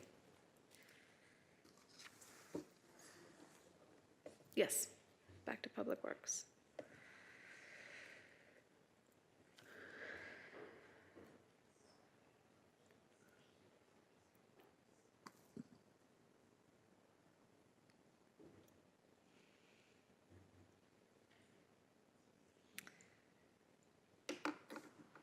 Okay, it's been moved and seconded, just taking a second to load into the system, and everybody try your eScribe vote.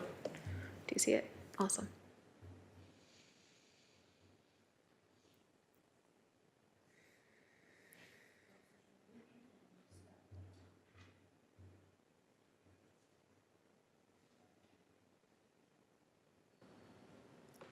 I'm just waiting for votes from Councillors McMeekin and Spatafora. Thank you. I did see a thumbs up from Councillor Spatafora.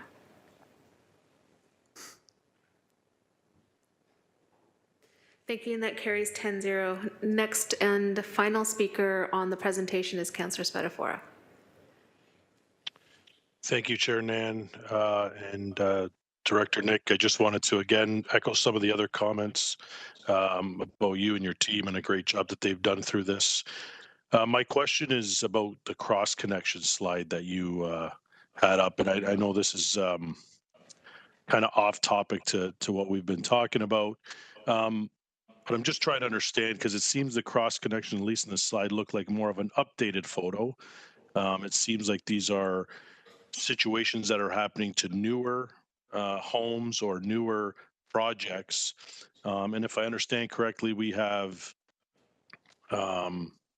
like a stormwater going into our sewage pipes and sewage going into our storm pipes.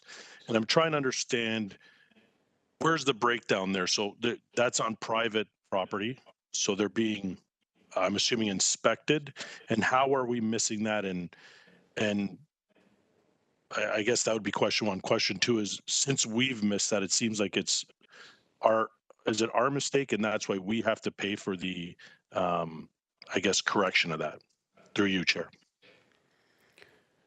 So through you, Chair Nan, to the councillor, thank you for the question. In Hamilton, which is somewhat unique to within the municipal context, the property owner owns the entire length of the sewer lateral, all the way from where it leaves their building into the city road allowance, where it connects to the city's sanitary stormwater, or in some cases combined sewers. The sewer lateral cross connections, just to get at your question and unpack it a little bit, we've seen these develop in homes that were constructed from the late 80s into the early 2000s.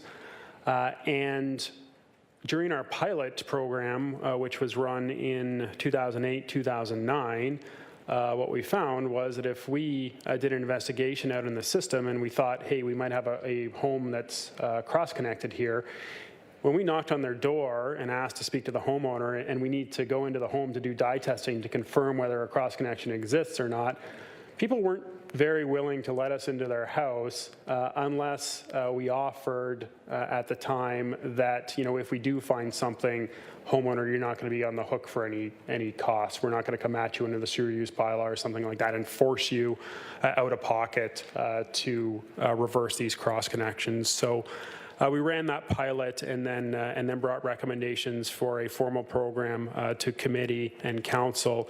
And the decision that was made was for that purpose that the city would cover the costs for these reversals. We do spend approximately $900,000 a year, give or take, between inspections and reversals of these.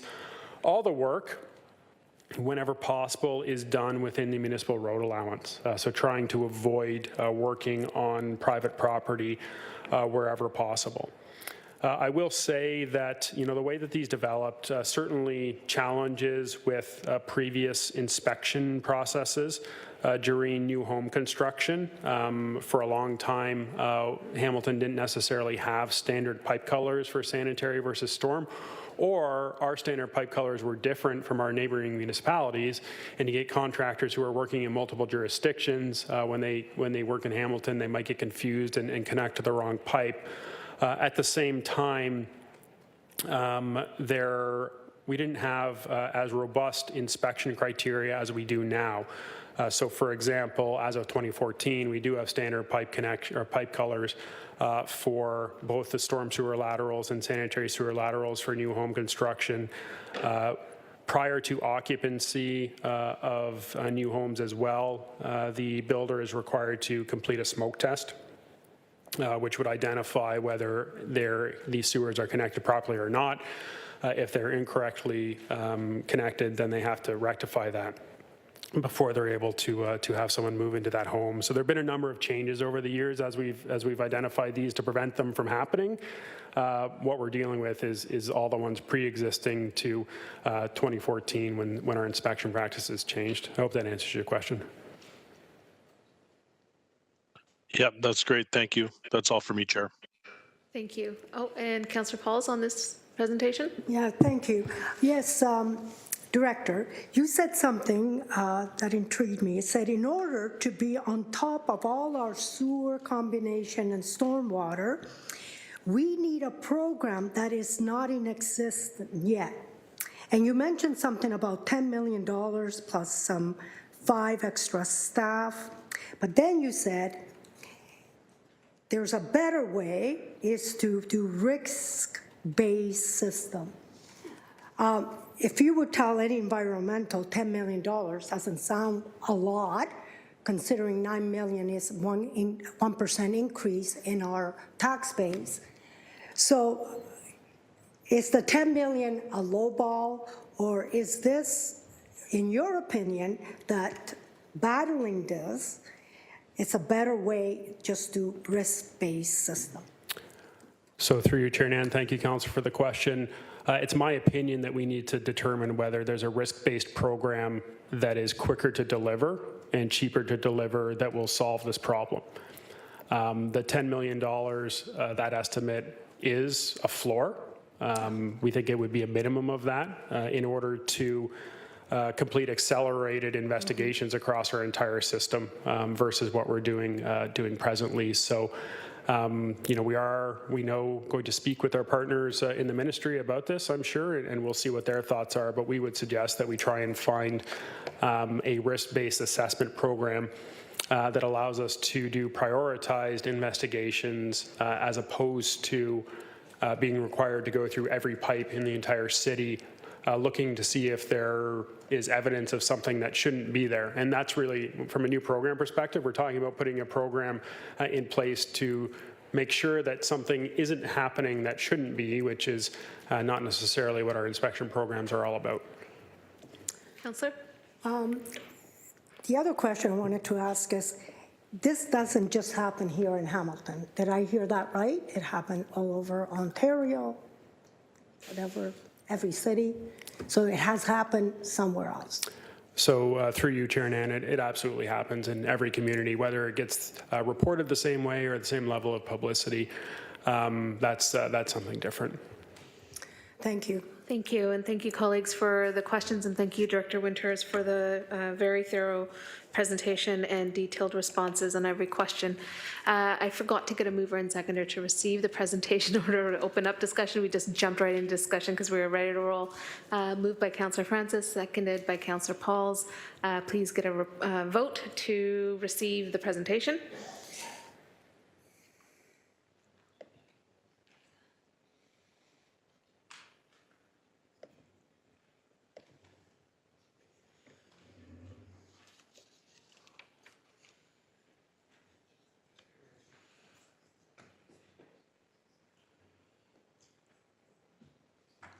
Councillor McMeekin, would you like to indicate? Yeah.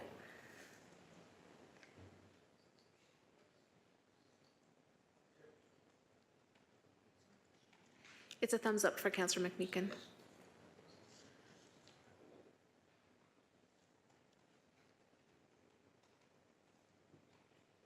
And that carries 10-0. Thank you. And then also on the report, please, the mover and seconder, moved by Councillor Kassar, seconded by Councillor Beatty. And now it's a vote to receive the report.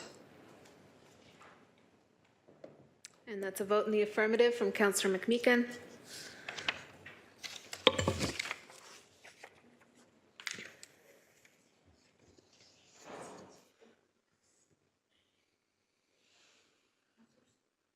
Councillor Spatafora, are you able to vote?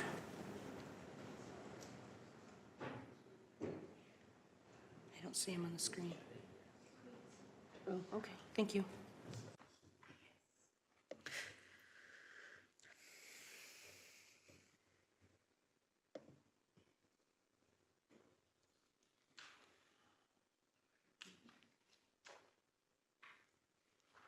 Oh, such a slow e-scribe today, my goodness.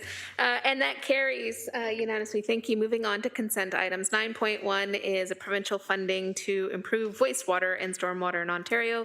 PW Report 22010A, citywide.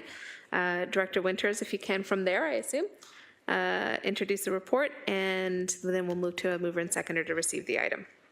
Absolutely. So through you, Chair Nan, this report is reporting back to committee. Early in 2022, committee approved some bylaws to allow us to participate in this funding program provided by the Ministry of Environment, Conservation and Parks.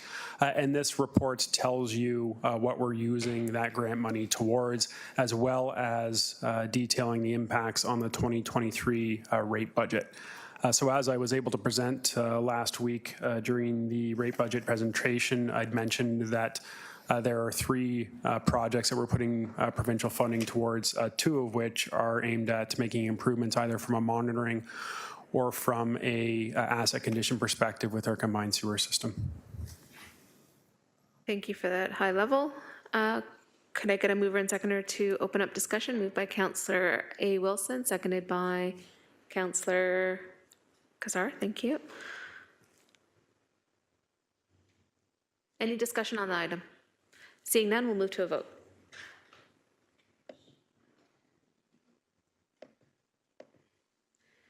Vote in the affirmative by Councillor McMeekin.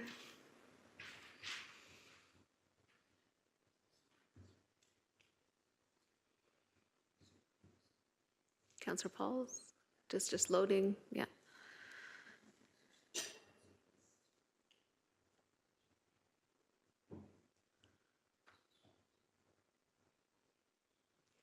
And that carries, there you go. 9.2 is the feasibility of testing soil on city-owned property to assess risks to drinking water. Public Works Report 22085, citywide. Again, Director Winters, please.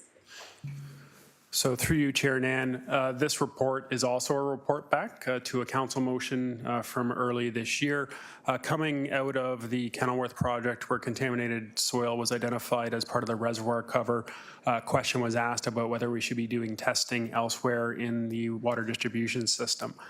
So staff undertook an analysis in consultation with Public Health Services, and what you see in front of you as a result of that analysis. In a nutshell, what we've identified is that we have a lot of infrastructure all over the city, particularly within the municipal road allowance.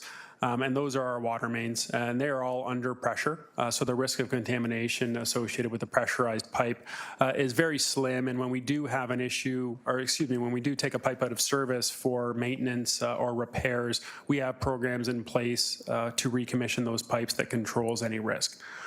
Where we do believe that a risk could be present is in our other underground or buried drinking water reservoirs.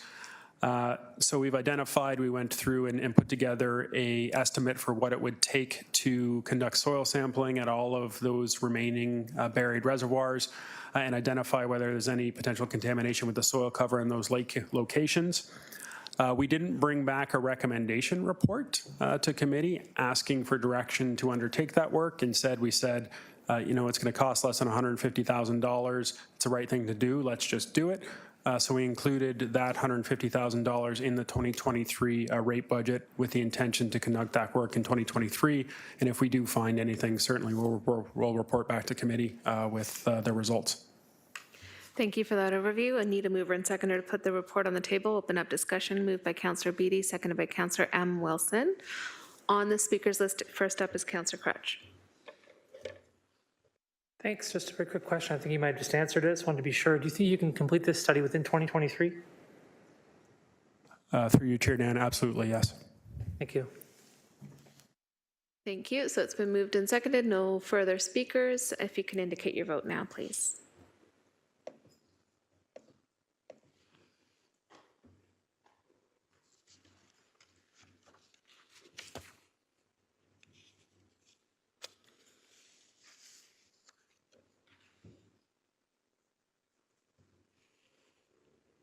And that carries. Thank you. Moving on to item 9.3, re-envision the HSR update, PW Report 20005B citywide.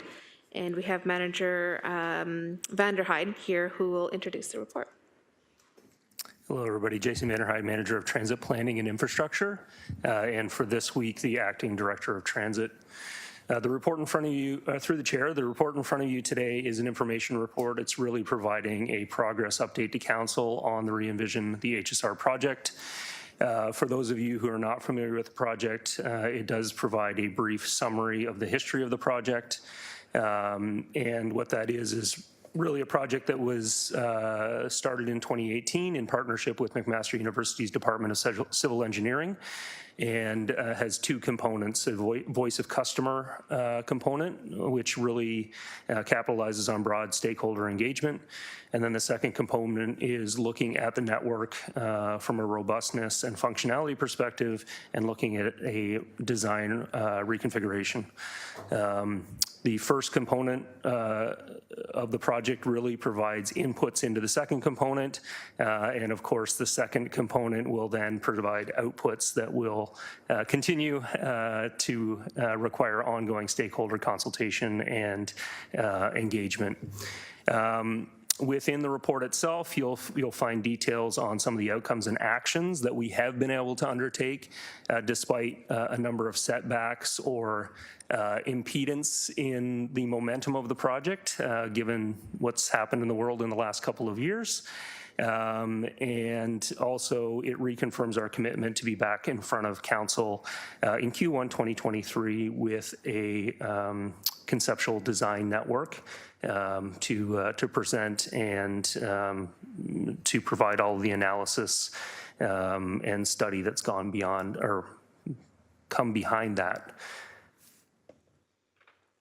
Thank you for that overview, Manager. And mover and seconder to put the report on the table to open discussion, moved by Councillor A. Wilson, seconded by Councillor Cassar. Thank you. And first up, we have Councillor Crutch. Thanks for that high-level summary. I noticed in the report that you said that it wasn't just things like COVID that had delayed the restructuring process, but it was things which are iterative, things like changing Main Street to be two ways. I get concerned about that slightly only because I think, well, hey, during this term of council, there may be other changes that are made as we go to the shape of one-way and two-way streets. Maybe or maybe not, but the point is I could see those things coming up, and I frankly see never really being an end to that kind of thing, right? In general, in terms of the way that we understand our city to be growing and the way that we understand it to be changing are going to require us to rethink the way that those things happen. Do you have a way to deal with that? Like, so now that we say perhaps some of the challenges you faced at the early stages of COVID are out of the way, you know, you've got most of the LRT planning and that's happening and that's going ahead. Were those the major two things keeping you from doing this? And do you think you can cope with this sort of smaller incremental changes so that we can get the restructuring started? Thank you. Through the chair, I would say that those were the two major components that kept us in flux. I would say the 2A conversion of Maine has actually presented a really great opportunity for us. It's unlocked a new corridor that we can operate local transit on in two directions that we previously didn't think was going to be available to us. What we'll be coming back with in the new year really has a long-term outlook to it and is really looking towards the growth of the city and the expansion of the city. And so, yes, there will be iterative changes that happen all along, but we'll be in a far better position to manage those through the framework of what we're putting together. Thank you, Councillor. In terms of transit area rating, how do you see that fitting into, that discussion fitting into the ability to make changes to the routes? Through the chair, area rating, transit area rating is a taxation policy. We have and are looking at designing a network that really supports the growth of the city. The area rating conversation around how that is funded through taxes is a separate conversation from what we'll be presenting in the new year. Councillor? All right, I'll ask the last question, then I'll defer to my colleague who may have other questions on that. I was wondering specifically about where geographically are there priority areas that are being sought for this restructuring? This is a completely network-wide initiative. Is there a weighting being done, right? So I know that there are areas where their current existing transit is heavy, right? And where routes exist in a dense way, but the city, of course, is a big place. So is there a weighting toward existing networks and existing routes and places those exist? Or is this being done in a kind of a broader way that's considering where there are gaps? Through the chair, it would be the latter. It's a broader approach, and it's looking at gaps, and it's looking at the functionality of how the network works compared to what it does today. So it's not just looking at very specific areas where there might be a glaring transit gap and focusing there. It's looking at the broader network and how it functions holistically, while covering off those gaps as a component of that. In terms of the lifespan, through the chair, in terms of the lifespan of this restructuring, what do you think that looks like? Through the chair, we will be going through the completion of the work this fall and into the new year, really looking at the implementation and the phasing plan. At a high level right now, we're looking at the next 10 years and within that 10 years, looking at where the growth of the city will be, where we might expect or when we might find out when LRT comes live. That'll have a big component to it. But really the baseline for what we're looking at right now is the next 10 years ahead. Thank you, General Manager. Through the chair to the councillor, public works staff, planning and economic development staff, we continue to work at bringing an integrated, response to this committee. In addition, next year we're going to see how we bring together year 7 of 10, which is the approved capital program for transit, the re-envision program, the redesign of the blast network, in addition to LRT and how that fully integrates in the new year. So we're bringing that forward to this committee for consideration and further recommendation. Thank you, Councillor. Thanks, those are my questions. Thank you. Next up, we have Councillor A. Wilson. Thank you, and yeah, I would like to follow up where Councillor Crutch was leaving off. So through the chair, on the note of area rating, this is both a taxation-based conversation, but it is also a political conversation, and those of us around the horseshoe, maybe in our constituencies, have to keep that political conversation in mind. I do think it's a conversation we'll be having around this horseshoe, and one of the ways that suburban councillors like myself may be trying to have this conversation with our constituents is one with equal fares for equal service. And so as a result, there may need to be a phase-in where service is increasing in areas where service does not currently lead up to or is not currently on par with our existing urban non-area rated system. I guess I have a question is the HSR reroute, re-envision the HSR project compatible? Like how much work needs to be redone if, say, next month council gives a directive to increase service standards so they're equal across the city or within the urban area of the city, I should specify. To what extent is that in line with the current direction of the re-envision the HSR, or is that a different direction than we're currently on? So through the chair, Carl Alcan, General Manager of Public Works, to the councillor, we will be bringing forward a report that looks at those 4 elements, year 7 of the 10-year capital, the re-envision, the blast network, and the LRT. In addition, we're working with corporate finance to come up with the financing strategy of how that looks and also the revenue strategy on what that will look like. At which point in time, if council was to give us a different direction or not endorse the staff recommendation, but ask us to go back and look at it, we would do that. But we will bring forward our best advice, and we're going to look at it holistically and work through, I guess, how transit, the LRT, and everything else is fully impacting the system so that we can bring the best service across the city. Thank you. Maybe to ask a similar question in a different way, I'm trying to get this understanding is there a service standard that is guiding? I saw the guiding principles. I understand that we're committed to customer service. We're committed to these things. Is there a guiding service standard? Like everyone will live within the urban area, will live within 1.5 kilometers of a stop, and will have 15-minute service is the service standard we're working towards. To what extent do those types of service standards play into our system vision? Thank you, Manager. Through the chair, yes, there is a guiding set of service standards that were passed in 2015. They do talk about coverage, they talk about frequency, they talk about span of service, productivity. There are varying mix of minimums and maximums. For example, coverage is 90% of all businesses and residences are within 400 meters of service during weekday peaks. That's the current standard. As we come back in the new year and we are presenting the information, there may be some recommendations in there about those service standards as well.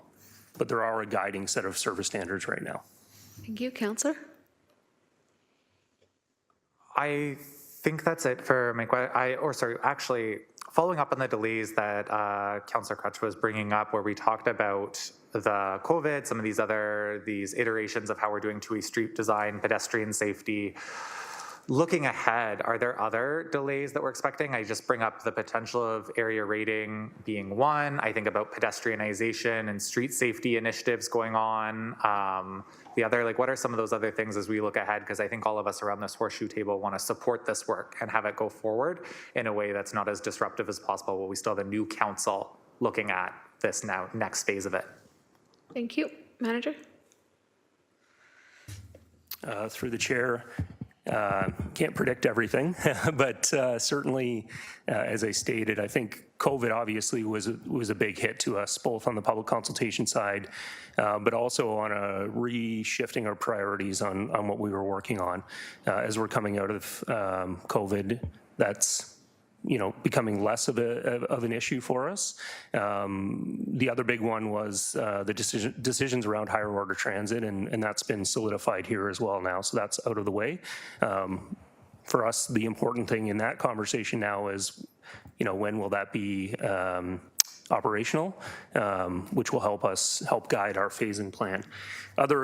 Other things like pedestrian safety, those things are, I would say, smaller on the scale of what would impede us or cause us to have change within what we'll be proposing.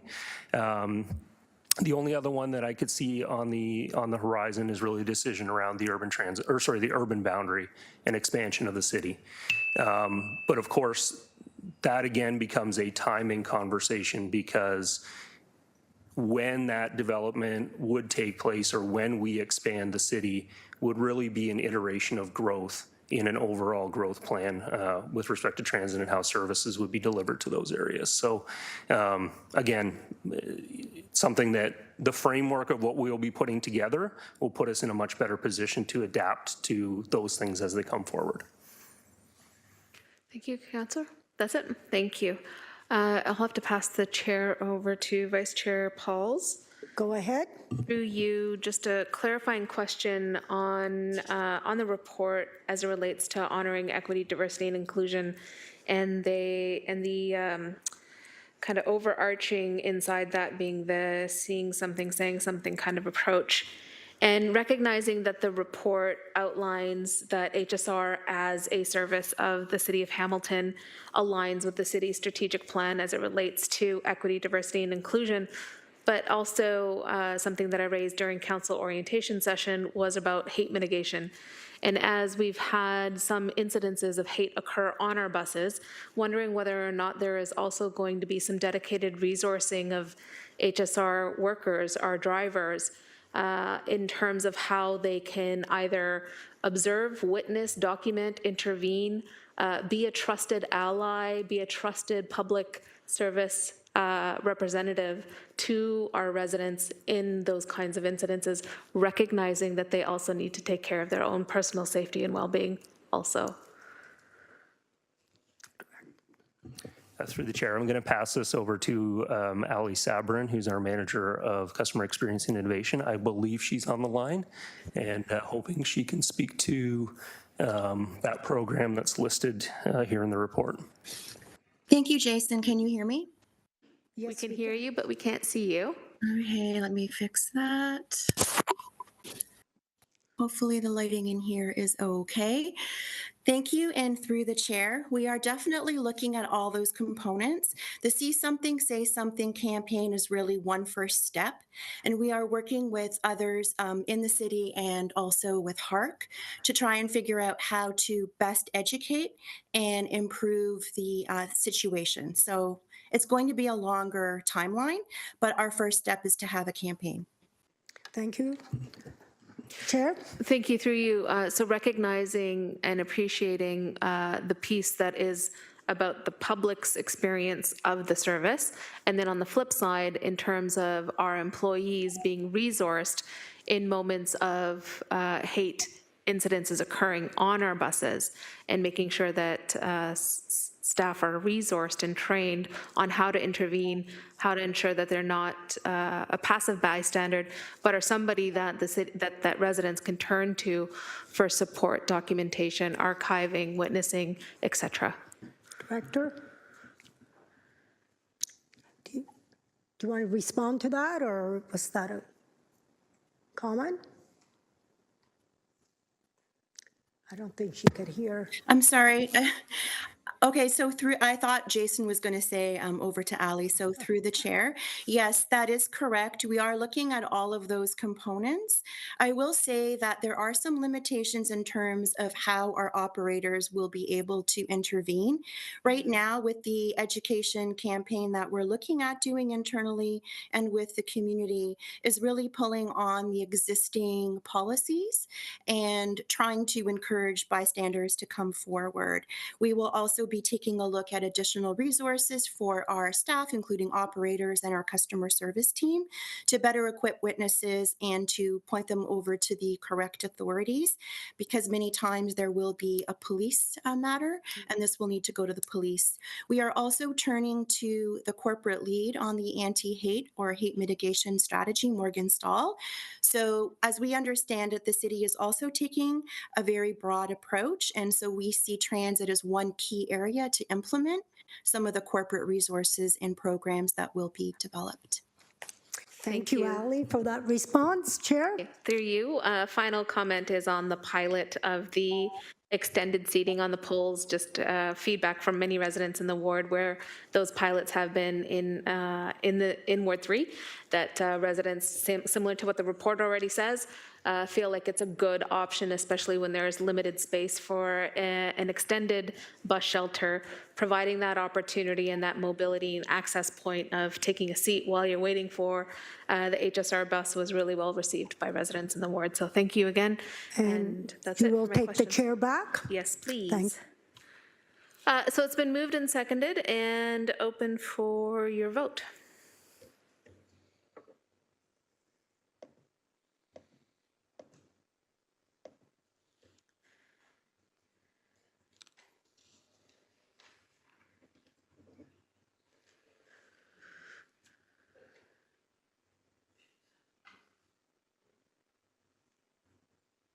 That carries.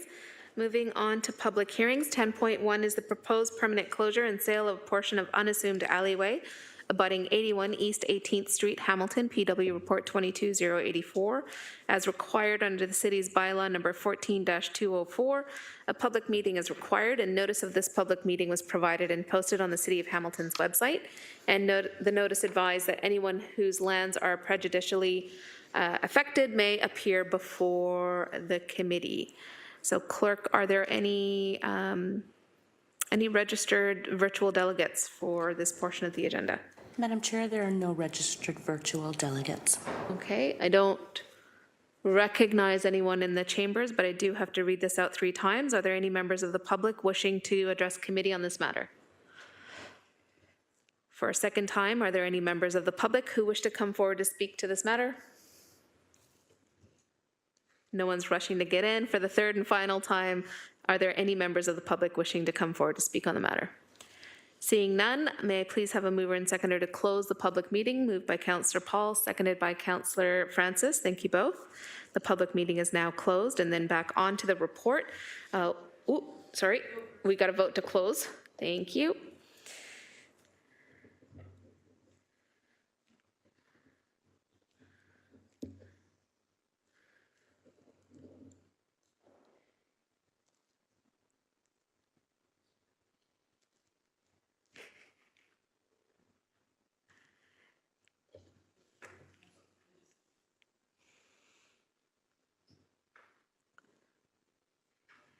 That carries. Moving on to the report, moved by Councillor Paul, seconded by Councillor Francis to approve the report. Are there any questions on the report?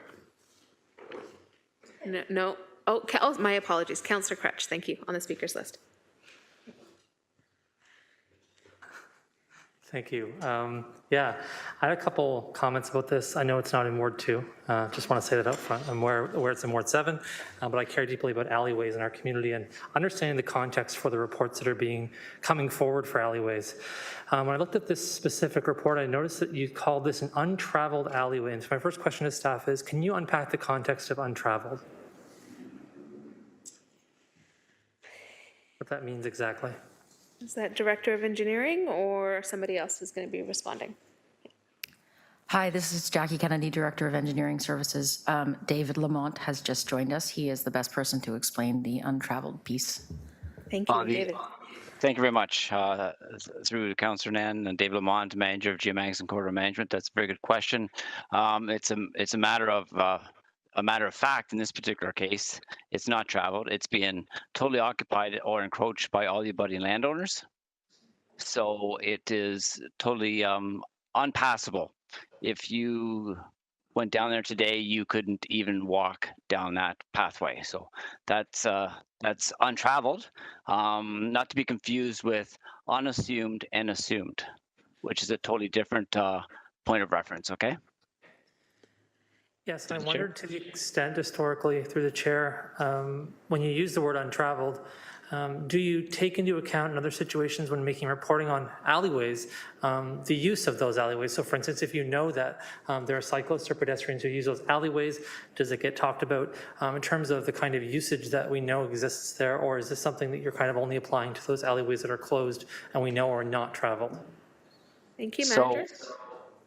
Yes, through Chair Nan. Yes, good question. So you're looking at the traveled aspect of it. The circulation portion of that should seek out the reasons as to if it's traveled or not.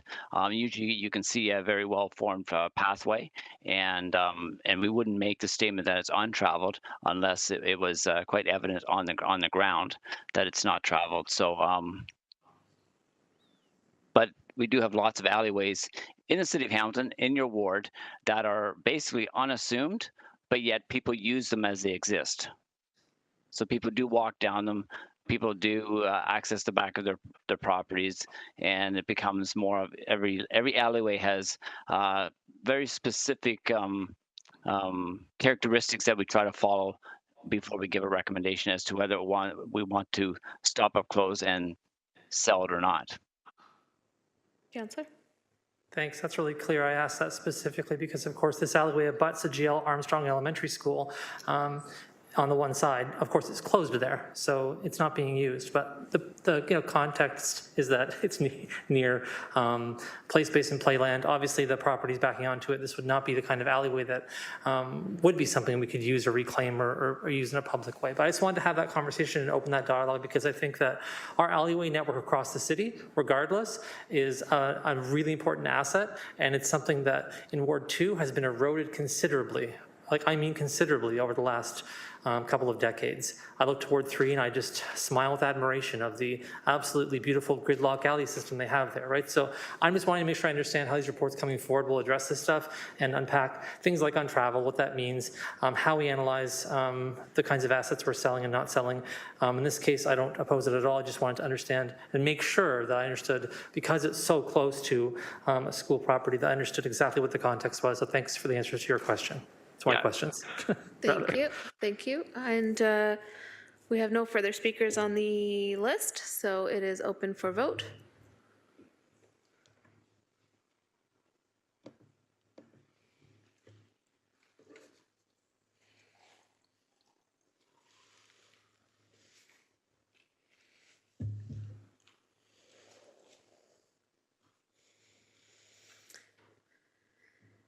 And that carries 9-0. Moving forward to discussion item 11.1, Hamilton Cycling Committee Budget 2023. Director of Transportation Planning and Parking is available to introduce the report. Brian Hollingworth. Oh, no, we have Steve Malloy. We have Director Hollingworth. We got you both. Which one's going on? Take it away, Steve. Thank you. Thank you. Through the chair, Councillor Nan. So this is the annual budget submission on behalf of the cycling committee, who does great work on engaging the community on various cycling programs, educational and promotional awareness in the community, as well as expanding their mandate to include micromobility. So we're looking forward to the good work that they do and continued partnership through the committee through next year. Thank you for that overview. May I please have a mover and seconder to put the report on the table? Moved by Councillor A. Wilson, seconded by Councillor Cassar. Any questions on the report? Councillor Crutch. I don't have a question on the report, but I do have a question on the process of how the report arrived to us today. And for me, because I was a former chair of an advisory committee, and I know this is an advisory committee, I'm curious to understand what the process normally is, or what the process is for the cycling committee in terms of bringing their budgets forward. I know that we'd seen the chair of the cycling committee, for instance, come forward as part of delegations in the past for the annual report, for instance, right? Typically on the cycling committee, does the chair or other members come forward when their items are up, or just really at the annual presentation? Thank you. So through the chair, this is an annual presentation of their what they're doing, their work program for the next year, and the budget to accommodate that. Councillor? Okay, thanks. I appreciate the answer. Thank you. And Steve, I apologize. I named you by name, but it's also an opportunity for you to introduce yourself to the rest of new council.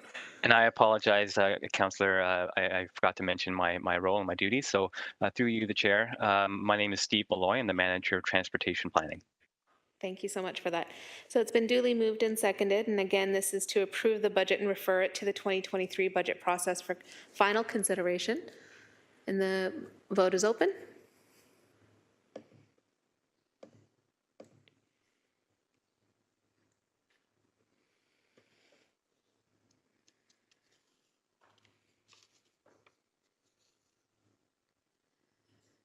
Councillor McMeekin? In favor? Thank you.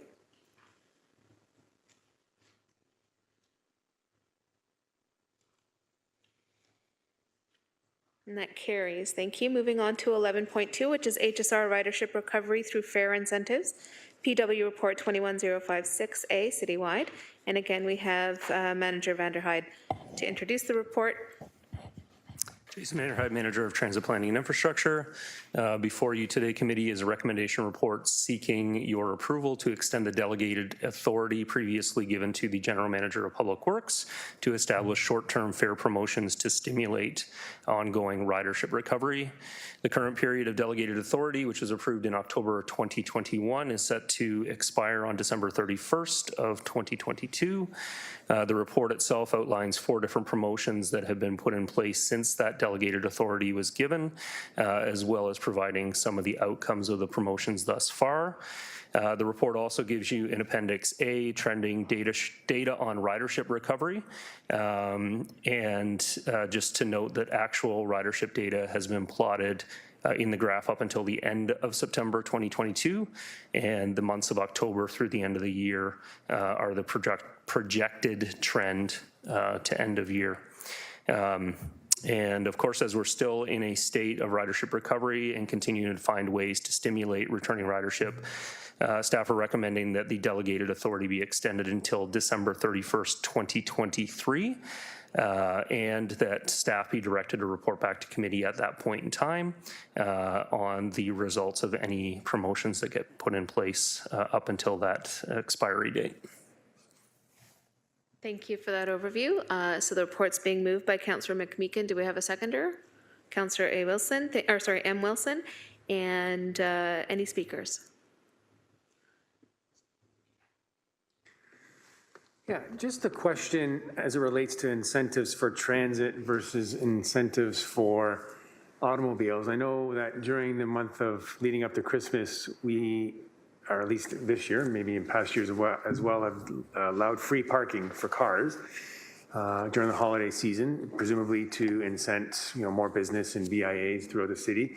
Yet we don't have any transit incentives that I'm aware of. I didn't read in here. So I'm just curious about that choice, and it's maybe something that we should be thinking about differently in the future. But that's my question: is why don't we have any transit incentives around holidays? Thank you. To the manager. Yeah, through the chair, I'll answer very quickly and then maybe pass it over to our Manager of Support Services, Nancy Purser. Transit ridership is intrinsically interrelated with revenues. The revenues that go into the fare box are those that offset the eventual transit levy, which ratepayers pay when it's netted out. So while we do have some free incentives that we put in over the last couple of years to try to bring more people onto transit, get them used to it, I don't believe we have ever provided free over the holidays, but I will pass it over to Nancy Purser, our Manager of Support Services. Maybe she can weigh in and clarify on that. Hello. I'm not sure if you can see me. We can hear you, but we can see your desk. So I think you need to face user on your camera options. Yep, I just got to figure out how to do that.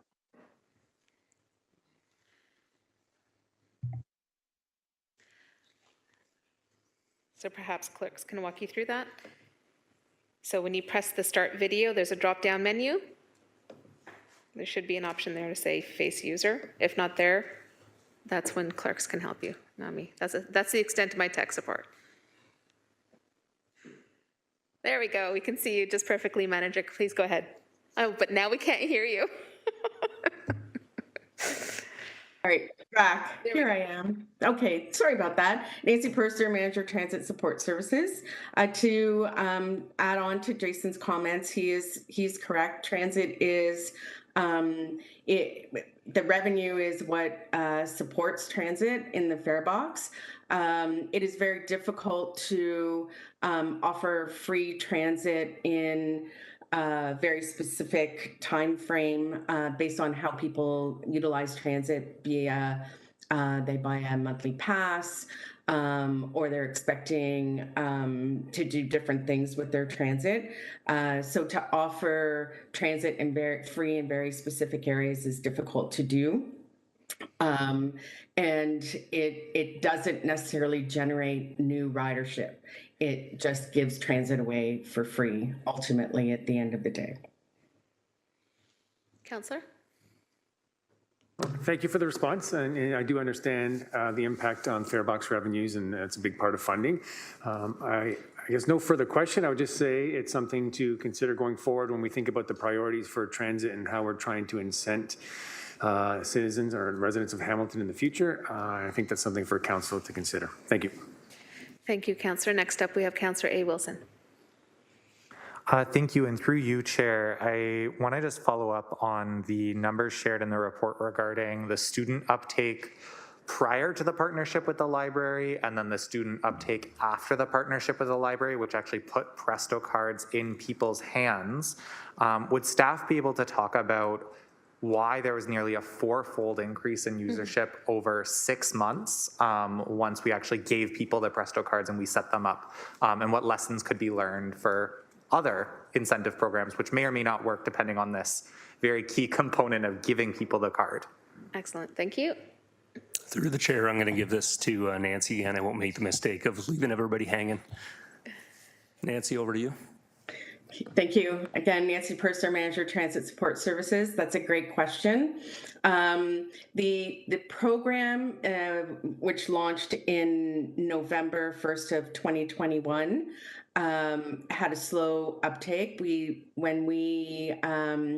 we'd already started planning with the library on how to move it forward. So once we made that connection and had the program developed, it was really a lot of communication and educating. And I have to give most of the credit to the library for running with this program and supporting it. It's a twofold win. More customers into the library, more riders on our bus, and it was a great partnership. And that will be other opportunities that we look for in the future to help create new rides. Thank you, Councillor. Thank you. I think something just really important for me to keep in mind is if the goal is creating new ridership, we have to get people set up with an account. And often when we move from the two ends of our age spectrum, those who are youngest and those who are oldest, that can be where it's the most difficult to access an unassisted online system. So I can imagine, or I can see how having library staff play that facilitation role was incredibly helpful. Switching to that other side of our age spectrum, given we've heard so often just in this week, the age discrepancy the life expectancy discrepancy between wards due to public health outcomes in our city that we have not resolved and we have not acted on as a city. I guess my question is there any plans to lower the golden age pass as part of one of these pilots? Or we've done a lot of experimentation with our younger residents and it's been really exciting. I think we're seeing a lot of optimistic outcomes. Are there any plans to try out a pilot or an experiment with lowering the age of the golden pass potentially to 60? Wonderful. Manager? So through you, Chair, at this point, we are not looking at any just straight up look at reducing that, basically making transit free for all seniors. We are working towards a policy that would be financially based concessions for those that have financial need to get reduced transit. Councillor? I guess through the chair, my question is maybe just a question of why we focused on youth and not on seniors, or what was the outcome there? Why not both? Or if there's room for future experimentation, is I guess my question. Just better understanding how that decision was made. Thank you, Manager.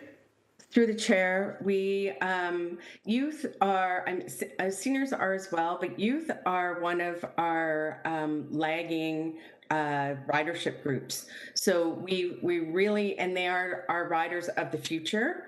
So we've been really focused on them through 2022 as they are coming back into school, moving from virtual, getting back to school, trying to get them interested in taking the bus. So that's why the focus during 2022 has been on youth. We do, and want to work with our seniors. We are developing some educational videos that will be, if not released already, will be released soon to help seniors navigate our system. So we will be working on that. Right now, our seniors already enjoy highly reduced transit compared to what our youth pay, which is another reason we've focused on incenting youth. Thank you. Councillor? Thanks, that really does help, and no further questions from me. Thank you. Thank you. Next up, we have Councillor Beattie, please. Thank you. And through the chair, the student discount over the summer in part of the report there, if I'm reading it correctly, an increase from 72,000 users to 214,000 users, still down from our 2019 numbers, but fantastic results in terms of generating some new users and going back to a conversation that's been kind of ping-ponging around in terms of creating new future transit users. Getting that buy-in from youth is the most effective way to have future transit users. I see in the report that there's an expectation of a program perhaps coming back in Q1, a more fulsome report on students up to age 12 as part of a free transit user system. And I'm just wondering through you, Chair, if staff have considered increasing that to age 14, and I kind of two-prong my question, or I'll give a little more context anyways. The local school boards pay for a portion of their student population to travel using the HSR. So there may be that there are students that are already receiving transit passes, and simply by expanding that lower tier at a grade 9 level, age 14, there may be an economical way to grow that cohort. And I know that they've done this in other jurisdictions such as Kingston, very successful out there. So I guess my question is there an opportunity to examine increasing that to age 14 from age 12, what the implications would be, and some kind of partnership or discussion with our two local publicly funded school boards? Thank you. Manager Purser? Thank you. Through the chair, we would be happy to look at that. There may be a couple of hurdles that we'd need to jump through right now. Utilizing Presto, we have throughout the GTHA created what we refer to as universal concessions, so that no matter where you travel, anyone age 6 to 12, if everybody has a discount or offers free, you'll travel free on all of those systems. And so the age group set are age 6 to 12, 13 to 19, 20 to 64, 65 and up is all of our groupings. So to start to pull out of that, our youth packet, which is 13 to 20, may cause us some grief. Not to say that we couldn't do it. It just may create some difficulties. Thank you. Councillor?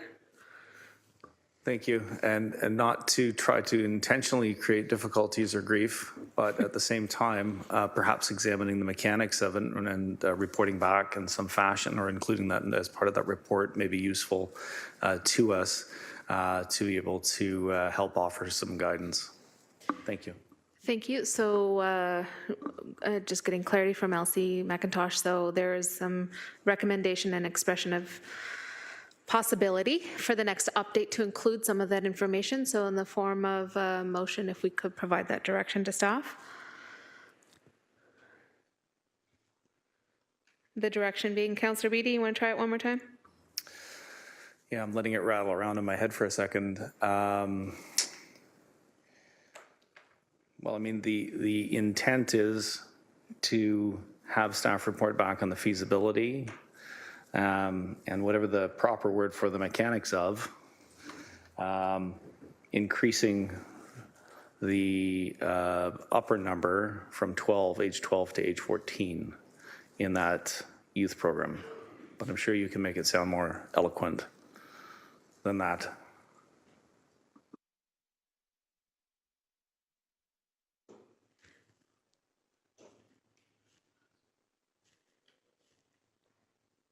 Elsie McIntosh, do you have it? Yes, I have it. Awesome. So it's the feasibility mechanics of increasing the free child pass to include youth ages. Almost turn it's 6 to 14. I believe the original number was 6 to 12, so 6 to 14.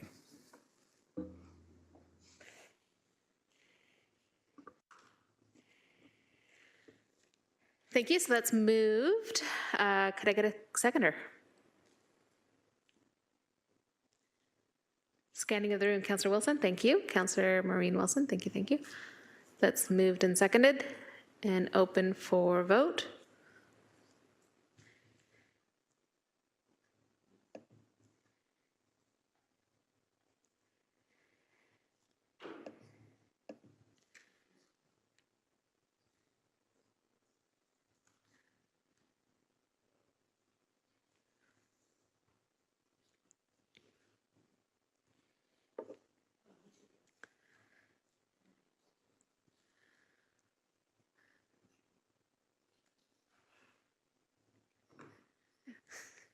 And that motion carries. Thank you.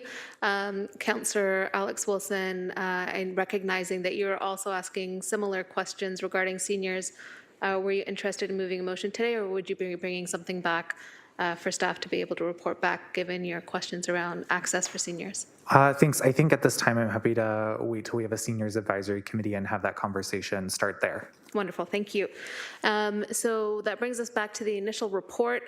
Councillor McMeekin's not in the room, so it'll be moved by Councillor M. Wilson, seconded by myself, and it is before committee for vote.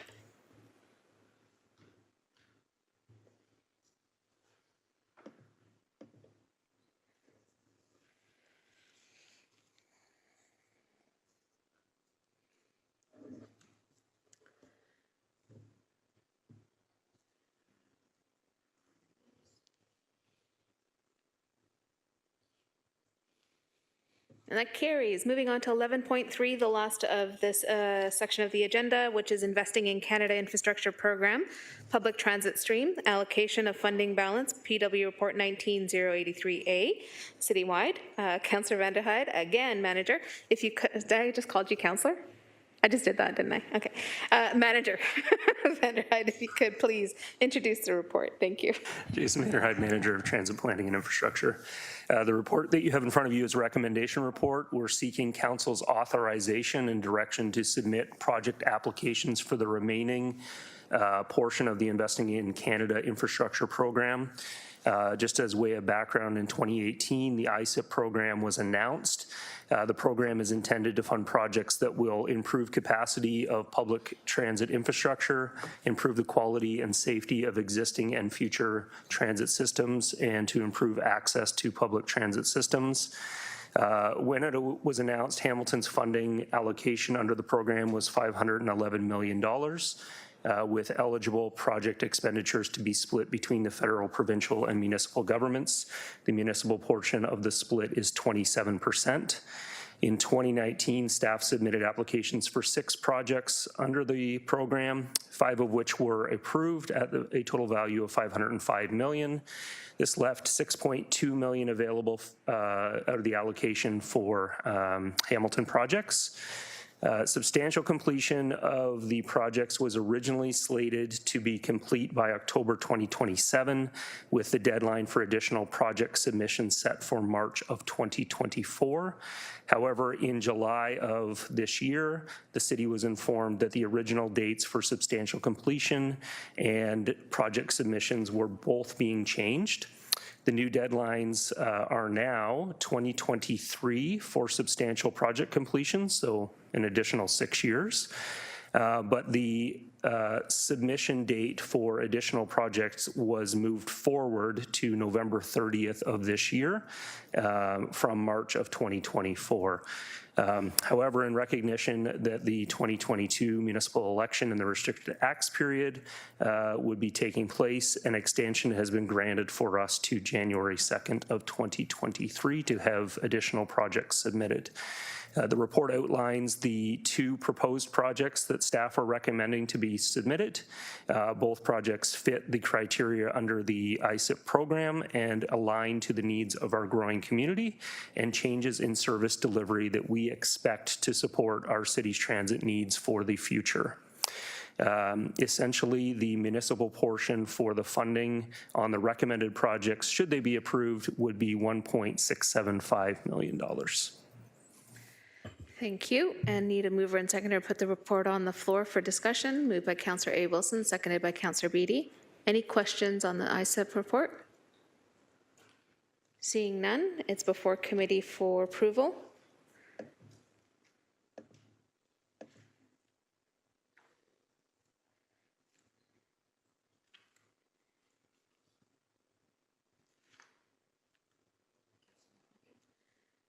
Councillor McMeekin?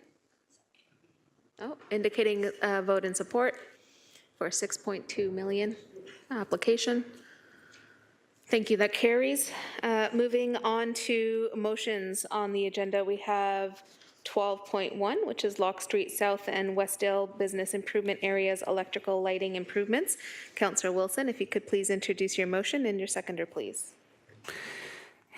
Thank you, trolling for a seconder.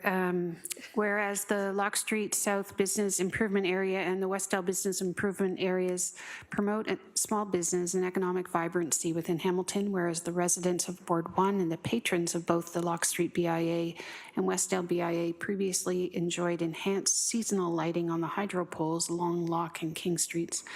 Whereas improvements to the lighting on the street increases activity and vitality to the neighborhood and promotes a healthy and engaged community, whereas the state of the current lighting infrastructure is either broken or no longer compatible with new lighting types, and whereas the failure to fix the current electrical and lighting infrastructure undermines the resident experience and thereby threatens the success of the city's Shop Local initiative and prevents citizens from actively participating in public space. Therefore, be it resolved that $20,000 be provided to the Lock Street BIA to help support the electrical upgrades for the pole receptacles and lighting from the Area Rating Capital Reinvestment Discretionary Fund 3302109100, that, and B, that $20,000 be provided to the Westdale BIA to help support the electrical upgrades for the pole receptacles and the lighting from Area Rating Capital Reinvestment Discretionary Fund 3302009100 and 3302109100, and see that the mayor and the city clerk be authorized and directed to execute any required agreements and auxiliary documents and such items and conditions in a form satisfactory to the city solicitor. Thank you, Councillor Wilson. Your seconder is Councillor Pauls. Now to the motion. Thanks, Councillor Pauls. I think it's self-explanatory. These are the 2 BIAs that are in Ward 1. It has been reviewed by the appropriate staff, including finance, and they are fine with the identified area rating fund that is from just Ward 1. Thank you. Thank you. It's moved and seconded. Any discussion on the motion? Seeing none, it's before committee for a vote.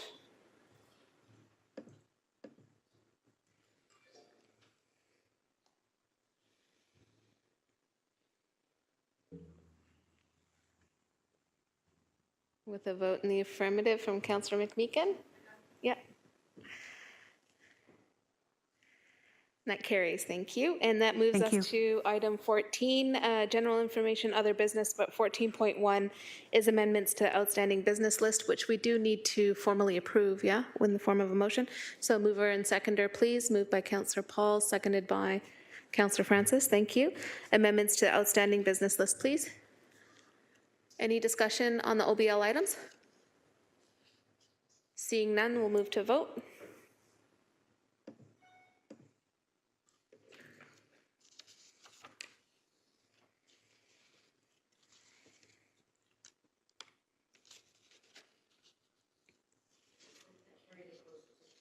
Carried. Thank you. Any other items for general information or other business? Colleagues want to raise?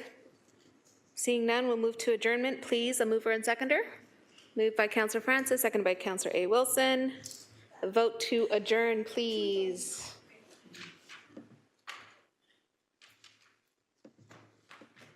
And thank you to staff, clerks, as well as everybody from Public Works in the preparation of reports, as well as answering all of our questions today. Thank you to the viewing public, and we are adjourned. Thank you.